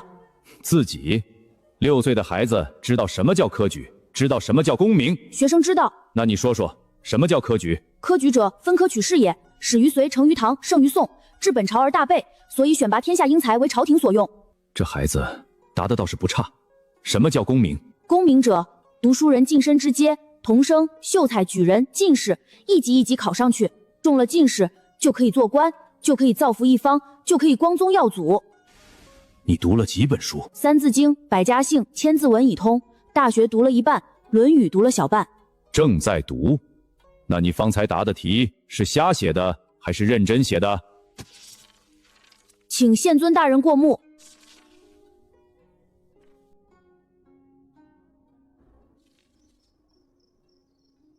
起来吧。这卷子是你自己写的？是。睡觉之前写的还是睡醒之后写的？睡醒之后。不足1个时辰完成2篇四书文，1首试帖诗，字迹工，格式合规，立意上所。你当本官是3岁小孩？学生不敢，学生说的是实话。实话？你睡了大半日，剩1个时辰写出这等文章，你说这是实话？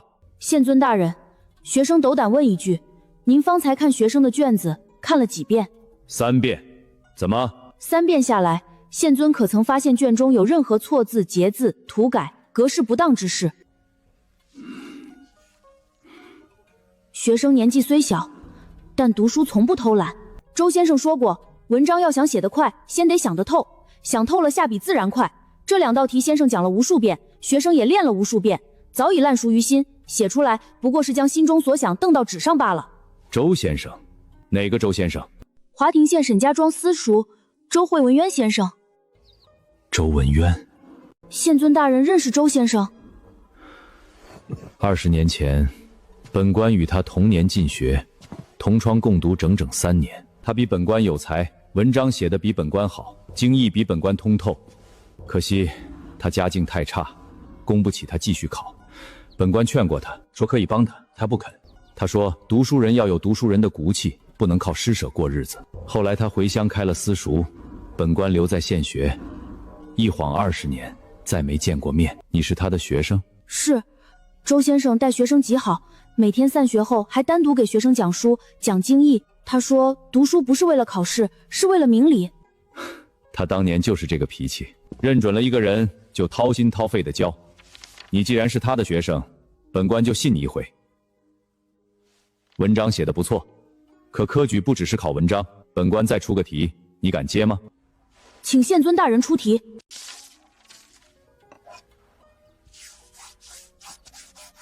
就这个字，你做一首诗，5言8句，1炷香的时间。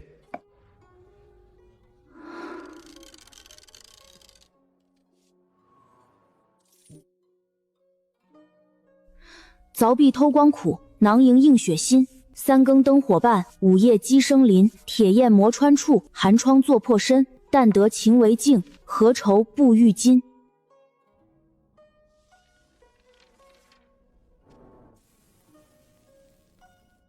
这首诗是你现做的？凿壁偷光，囊萤映雪，3更灯火，午夜鸡声。你小小年纪，哪里来的这些感触？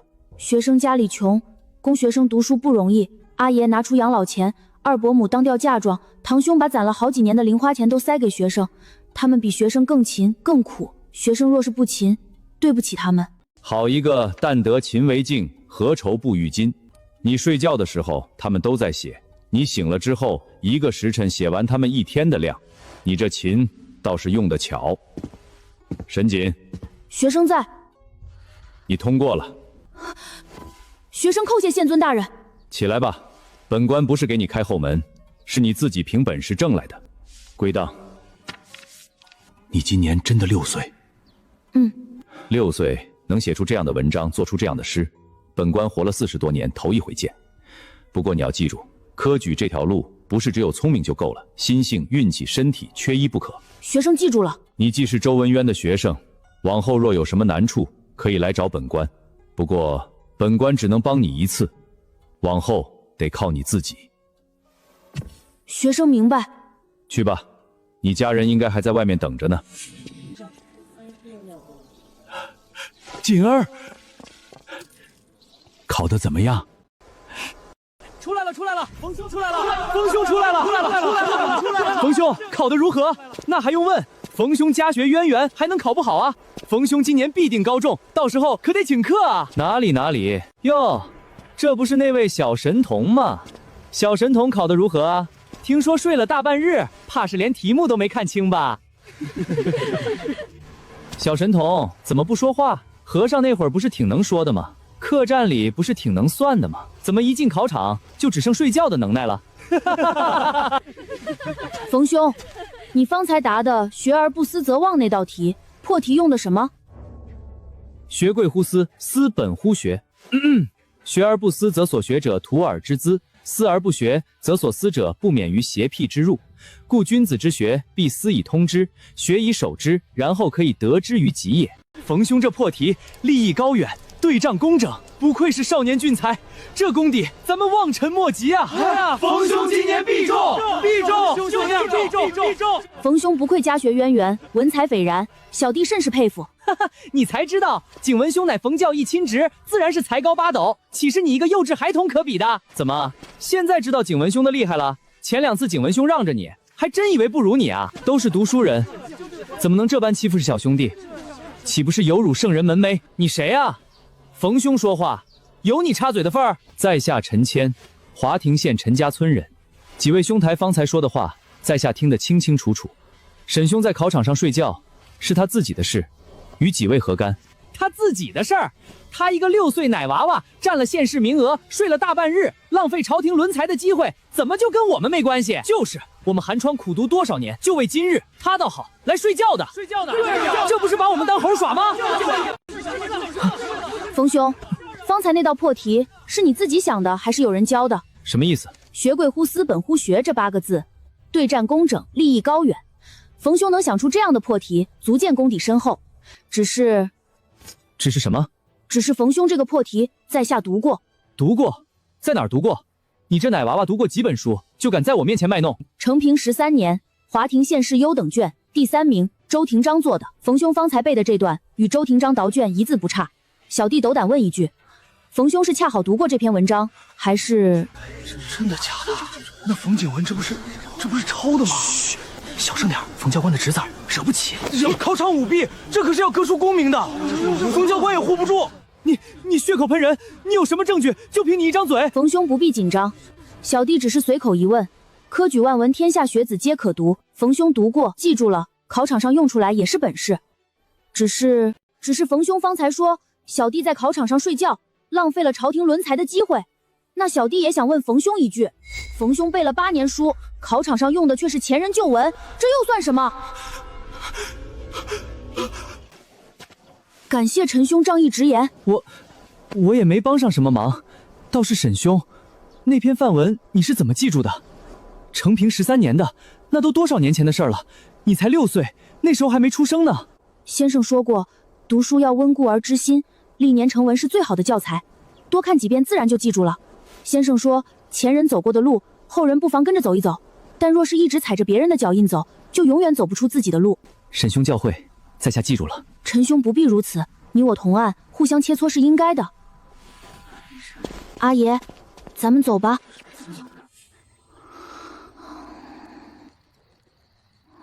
醒了，喝点粥，暖暖身子。睡了一天，饿坏了吧？阿爷，我们可能在县城还需耽搁一些时日。怎么了？阿爷，我虽然第1场被王县整录取，不用参加后续复试，但还需看最后榜单，所以还需在县城待6天左右。好吧，阿爷心里有数。看来赚钱刻不容缓了。如此拙劣的画风，我若来画，定能远受于此。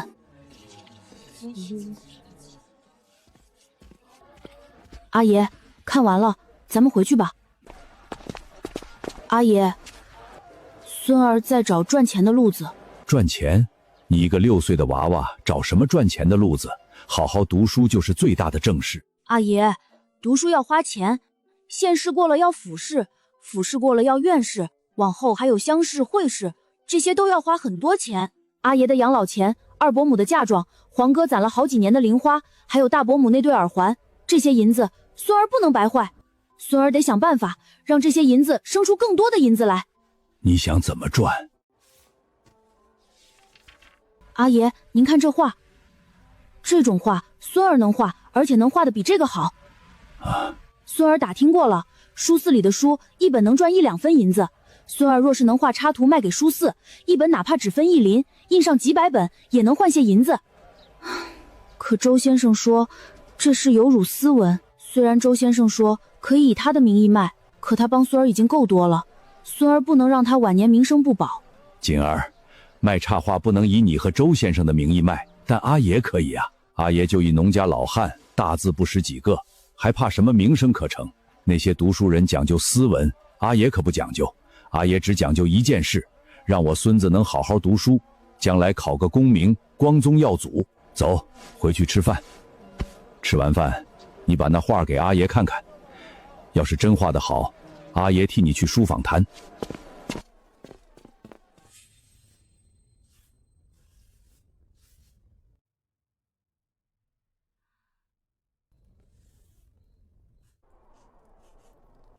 画好了。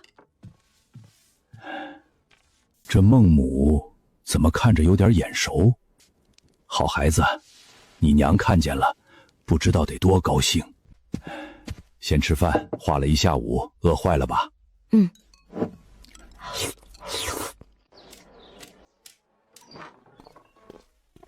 二位又来了，今日想买点什么？掌柜的，老汉不是来买书的，老汉是来卖点东西。卖东西？卖什么？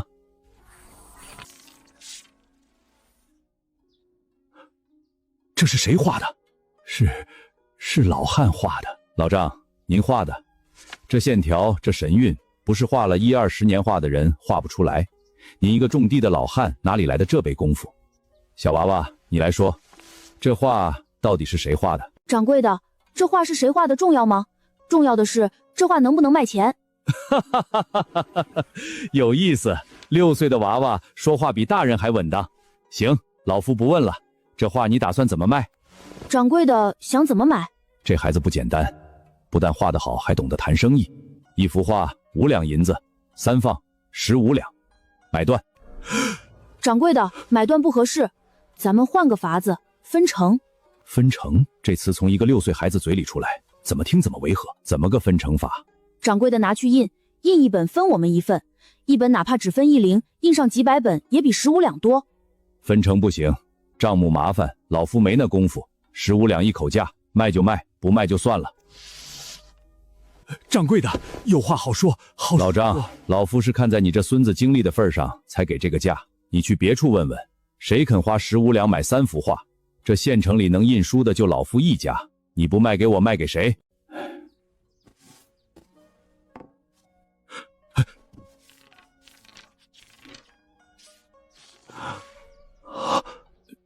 这也是你画的？分成可以，老夫也不坑你，印1本分你3分银子，印多少结多少，账目每个月给你看一回。多谢掌柜的。小娃娃，你今年到底几岁？6岁。6岁，老夫活了48年，头一回见着这样的6岁。这是定金10两，分成1月结一次。多谢掌柜的，多谢掌柜的。小娃娃，老夫有个问题想问你，这东西你怎么想出来的？小时候认字认不住，想着要是能看见画就记住了。好悟性。往后还画吗？画。那往后你的画老夫都收，价钱好商量。多谢掌柜。阿爷，您别数了，跑不了的。你知道什么？这是你挣的，是你挣的。6岁挣了10两银子，阿爷活了63年，头一回见着这样的。阿爷，这只是开始，往后孙儿还要考秀才、中举人、中进士，到那时候挣的银子比这多得多。好，阿爷等着，阿爷等着看你穿红袍、骑大马、光宗耀祖。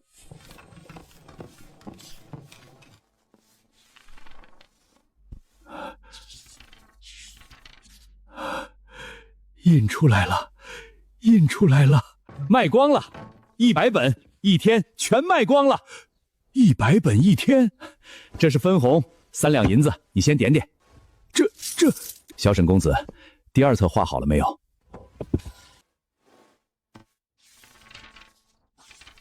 小沈公子，老夫有句话不知当讲不当讲。掌柜，请说。你这些画比市面上那些粗糙的插图精细10倍不止，可老夫印出来卖的是粗纸本，3分银子分你，其实是委屈你了。掌柜客气了，粗纸本便宜，买的人多，薄利多销，一样的。哈哈哈，好一个薄利多销！小沈公子，你这脑子不去做生意，真是可惜了。老夫有个想法，你这开蒙杂志往后印2版，1版粗纸的卖便宜些，走量；1版细纸的上好的墨，装订的精致些，卖给那些有钱人家。细纸版的分红给你翻倍，1本6分如何？多谢掌柜。小沈公子，老夫吃长你几10岁，托重叫你一声贤侄，你这孩子往后前程不可限量。老夫只盼着往后你飞黄腾达了，还记得咱们这段交情。掌柜放心，沈锦不是忘本的人。贤侄，关于这次的合作，老夫刚刚想了一下，分成改为55分成，往后你画的每一幅都按这个规矩来。书赛承担印制成本，每月初1结算分红，你过目？收好了，往后每月初1，老夫让人把账目和分红分送到你手上。沈小公子，事情谈完，在下就不打扰了。你的，你自己挣的自己收着。阿爷，这收着。阿爷活到这把岁数，什么都不会，就会种地。你不一样，你往后要用钱的地方多着呢。这些银子你攒着，想买书就买书，想置办什么就置办什么。待会儿出去置办几件衣服，读书人穿的体面些。快点，晚了就挤不进去了。阿爷，不急。对，不急。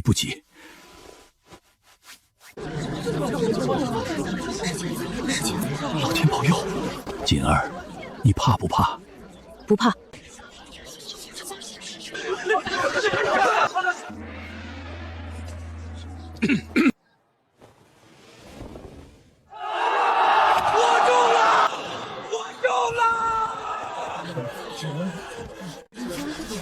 静儿，第3名，沈锦，是你！让开！冯娇玉来了，都让开！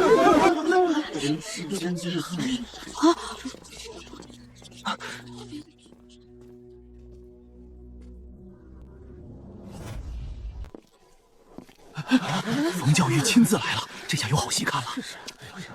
你就是沈锦？正是学生。 6岁中县试第3，本官在华亭县20年，头一回见。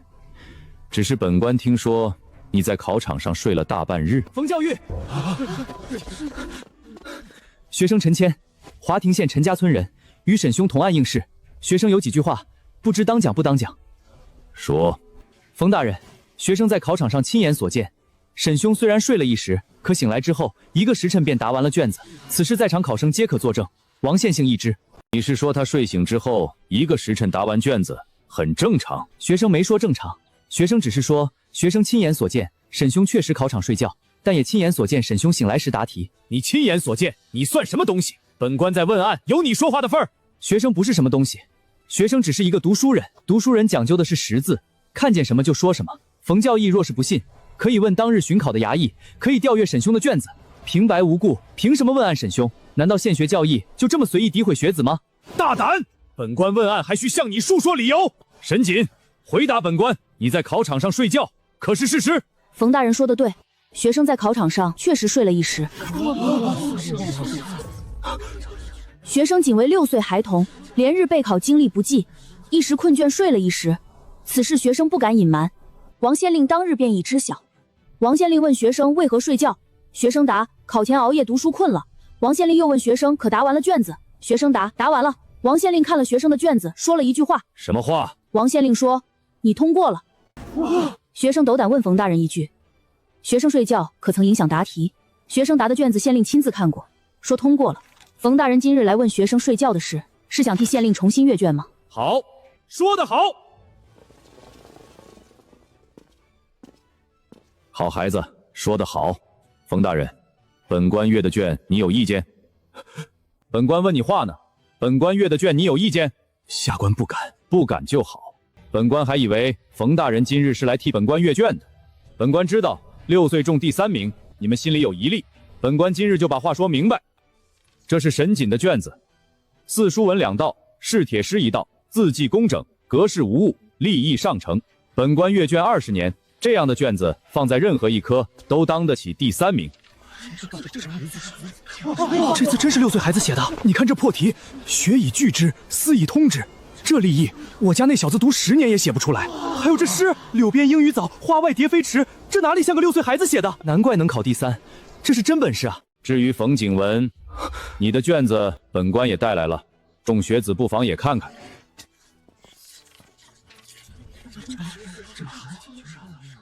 这不是承平13年周廷章的旧文吗？对，我读过，一模一样的破题，一模一样的立意，连学贵乎思，思本乎学，这8个字都一字不差。何止破题？你看他第2段，思而不学，则所思者不免于邪僻之入，这不就是周廷章原文的句子？只是把邪僻之徒改成了邪僻之入。本朝科场条例没有明文禁止引用前人成文，所以本官不能以此触落冯景文。但是科举取士取的是真才实学，取的是能担当天下事的读书人，不是取那些只会抄袭旧文、沽名钓誉之徒。冯景文的卷子，本官定为最后1名，不是因为他写的多差，是因为本官要让所有人知道，抄袭旧文虽不为条例，但为士林所不耻。这样的风气，本官治下绝不容忍。好孩子，往后好好读书，复试在即，别松懈。学生谨记县尊教诲。老张，养了个好孙子。大人，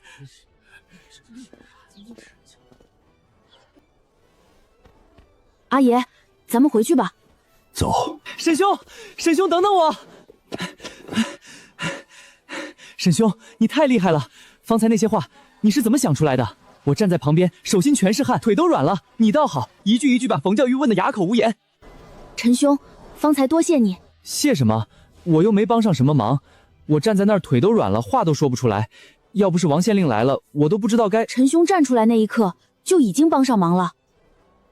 沈兄，陈兄，今日一别，不知何时再见。府试在即，咱们各自努力。若是有缘，府城再会。一定。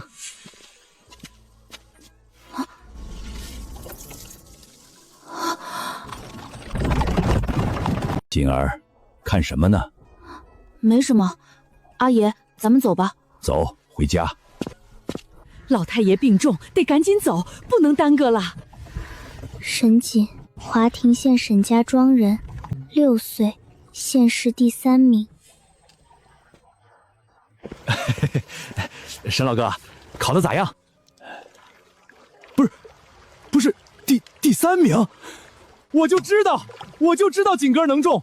那天在河上把那几个公子哥问得哑口无言，我就知道这孩子不一般。第3名，县试第3名，咱华亭县的第3名。锦哥，往后发达了，可别忘了坐过我的船。刘伯的恩情，沈锦记着，但可否告知是发生什么事吗？不敢当，我就是个撑船的，有什么恩情不恩情的？快上船，咱们回家。前几次大家都在传你考场睡觉，但你刘伯知道，我们锦哥肯定不是这样的。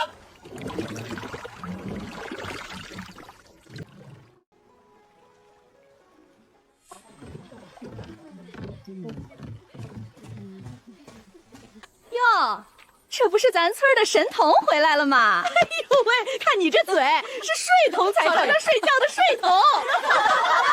放你娘的屁！锦儿那是累了睡一会儿怎么了？你儿子不睡觉，你孙子不睡觉，闻着沈家的流言。锦儿回来了，考得咋样？甭管那些嚼舌根的，他们就是眼红。眼红你6岁就去考，他们家那些孙子6岁还满地爬呢。二伯母，我没事。回来了，饿不饿？娘给你做饭去。娘，哎，爹，回来了就好。让开，都让开！二鬼，爹，你回来了，我带人去村口走一趟。去干什么？那些嚼舌根的，不教训，他们不知道马王爷几只眼。我侄儿6岁去考县刺，那是给咱老沈家长脸。他们算什么东西？敢在背后糟践人？对，教训他们！锦儿是咱们老沈家的孩子，轮得到他们编排？兴伯，您一句话，咱们现在就去，让那些长舌妇知道，咱老沈家不是好欺负的。慢着！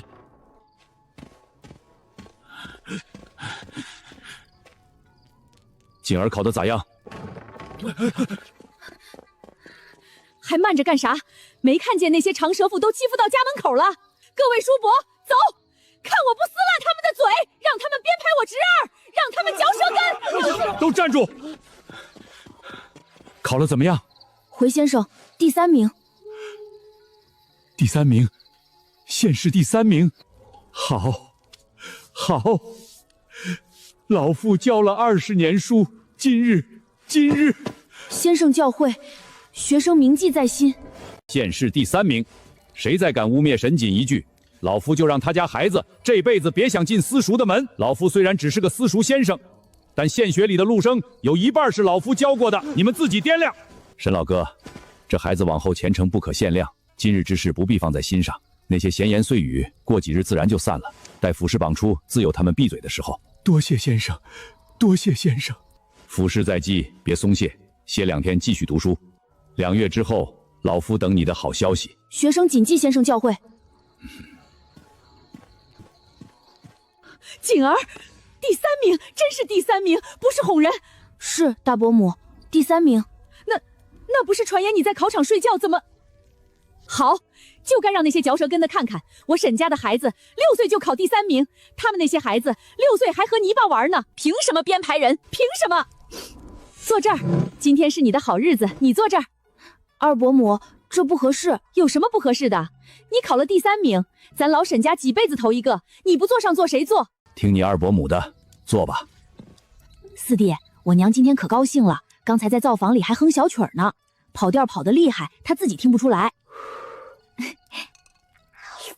今日这杯酒，阿爷祝贺锦儿。阿爷折煞孙儿了，孙儿只是考了县试，还有府试、院试、乡试、会试，路还长着呢。路是长，可第一步走稳了，后面的路就好走了。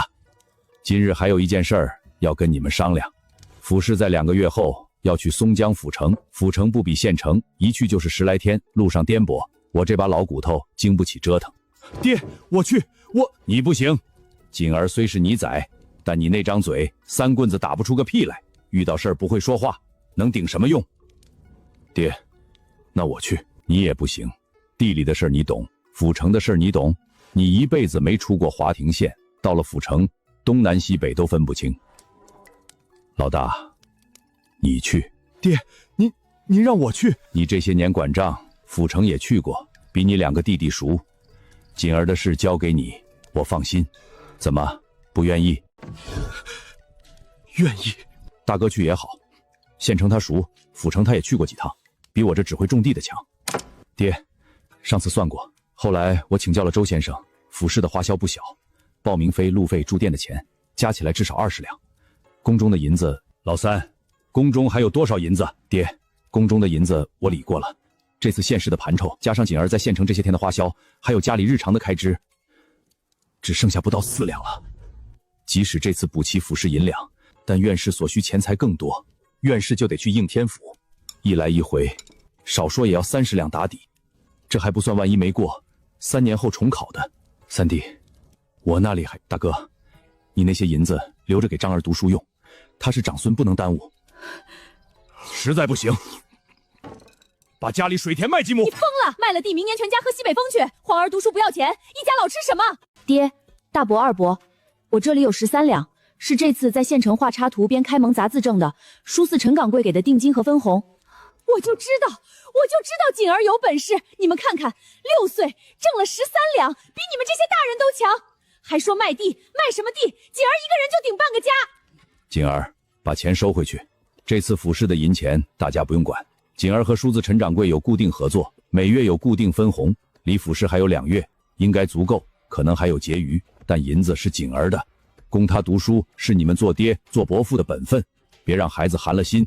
爹说的对。既然老三讲到了院士，那这次就说开了。锦儿往后要参加府试、院试、乡试，一步步往上走，所需银钱少说上100两。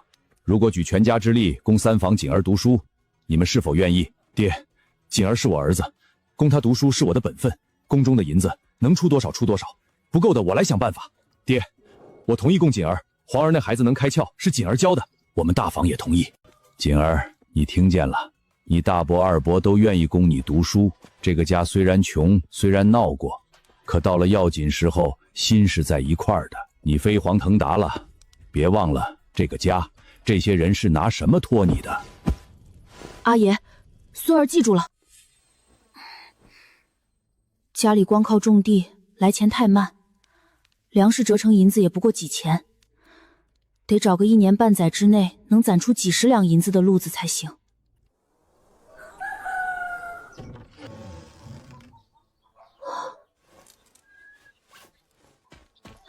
二伯，您要上山？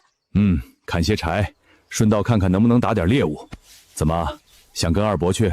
不行，山路难走，你才6岁，摔了怎么办？你娘还不得跟我拼命？二伯，我不怕摔，您就带我去吧。你阿爷知道不？我去说。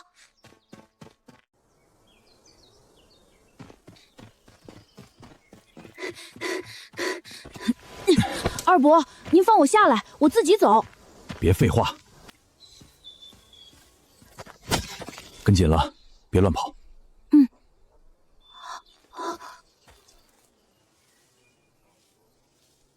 二伯，这什么野草？柴胡能卖钱。真的假的？真的，二伯您信我。行，你说能卖钱，二伯就信你。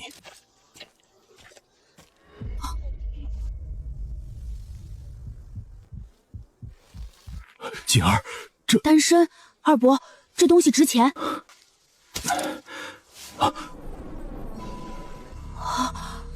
这是天赐药田，二伯，这里全是药材。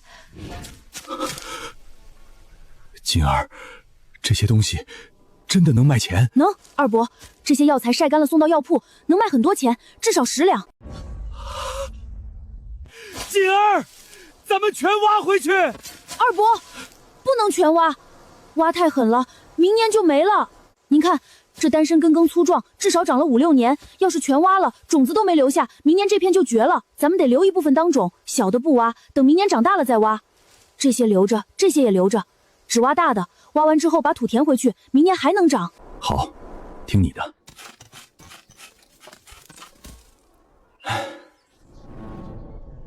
谁？别紧张，在下姓孙，名茂才，是名郎中。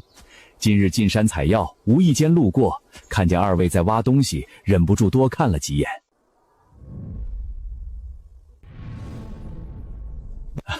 这位小哥，您篓子里这些药材卖不卖？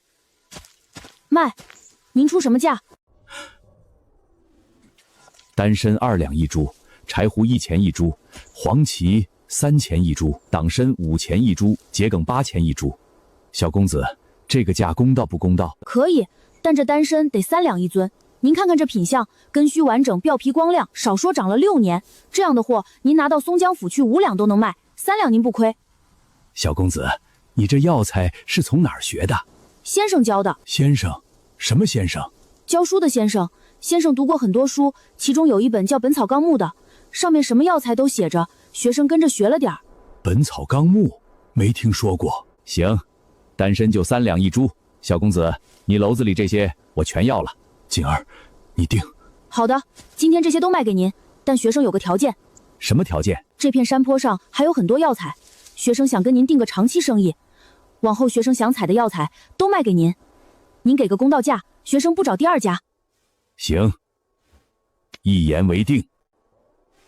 这是这次的药钱45两，后期再有药材直接送到县柴草堂，质量过关我全收。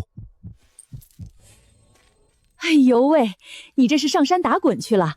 快去洗洗，脏得跟泥猴似的。娘们家懂什么？锦儿今天是去办大事儿。这是什么？药材卖了45两。你说多少？多少？45两。竹篓里是后面采的，还没卖。好，好孩子。锦儿，这些东西真是你认的？先生教过一些，我在书上看到过。大伯这辈子白活了。老大、老二、老三还有锦儿，进堂屋，有事商量。锦儿，你来说。阿爷、大伯、二伯、爹，孙儿有些话想跟你们商量。说。龙骨水车的构造。锦儿，你说的这些能行？二伯，您信我，咱们可以先拿1分地试试，成了再推广，不成也就损失1分地的收成。行，试试就试试。你连山上的草都能认出来，种地的事儿，二伯信你。锦儿，这些也是先生教的？是，先生读过很多书，其中有一本叫《农政全书》的，上面写的清清楚楚。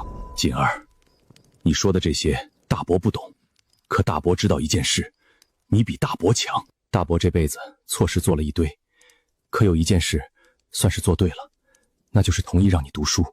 锦儿，你说的这些阿爷听明白了，水车、堆肥、轮作都是好事，可阿爷问你一件事，你说的这些要花多少银子？水车可以自己动手做，不花钱；堆肥法用的都是现成的东西，也不花钱；轮作需要买些麦种，大概1000银子。那药材呢？你打算怎么办？阿爷，孙儿想把那片山坡租下来。租山坡？那破山坡谁要啊？二伯，那不是破山坡，那是宝山。侄儿今天看过了，那片山坡上至少有10几种药材。如果咱们把山坡租下来，把那些药材护好，该采的采，该留的留，该种的种，往后每年都能有收成。侄儿算过一笔账，那片山坡如果好好经营，每年至少能出100两银子的药材。锦儿，你说的是真的？二伯，您今天亲眼看见了，那几株丹参就值好几两。那片山坡上，像那样的丹参至少有几10株，还有其他药材。锦儿，你说的这些阿爷都听明白了，可阿爷问你一件事。阿爷请说。你才6岁，你说的这些水仓、肥料、轮作、药材是你自己想的，还是别人教你的？阿爷，这些是孙儿自己想的。你自己想的？6岁你自己想出来的？好，你自己想的，那就更好了。你这些东西是从哪儿来的？阿爷不知道，也不问。阿爷只知道一件事，你是阿爷的孙子，你好了，这个家就好了。锦儿说的这些你们都听见了，水车、肥料、轮作、药材都是好事。从明天起，老二负责地里的活，老大负责对外的事，老三负责写记账的，你们照做。这个家从今天起听锦儿的，别推。阿爷老了，不懂那些新东西，你懂，你说了算。阿爷，孙儿不会让您失望的。阿爷知道。我去找木料，明天开始做水车。我去打听那片山坡的鬼鼠，要租下来，得跟李正谈。爹信你。锦儿，你跟阿爷说实话，你是不是这个世上的？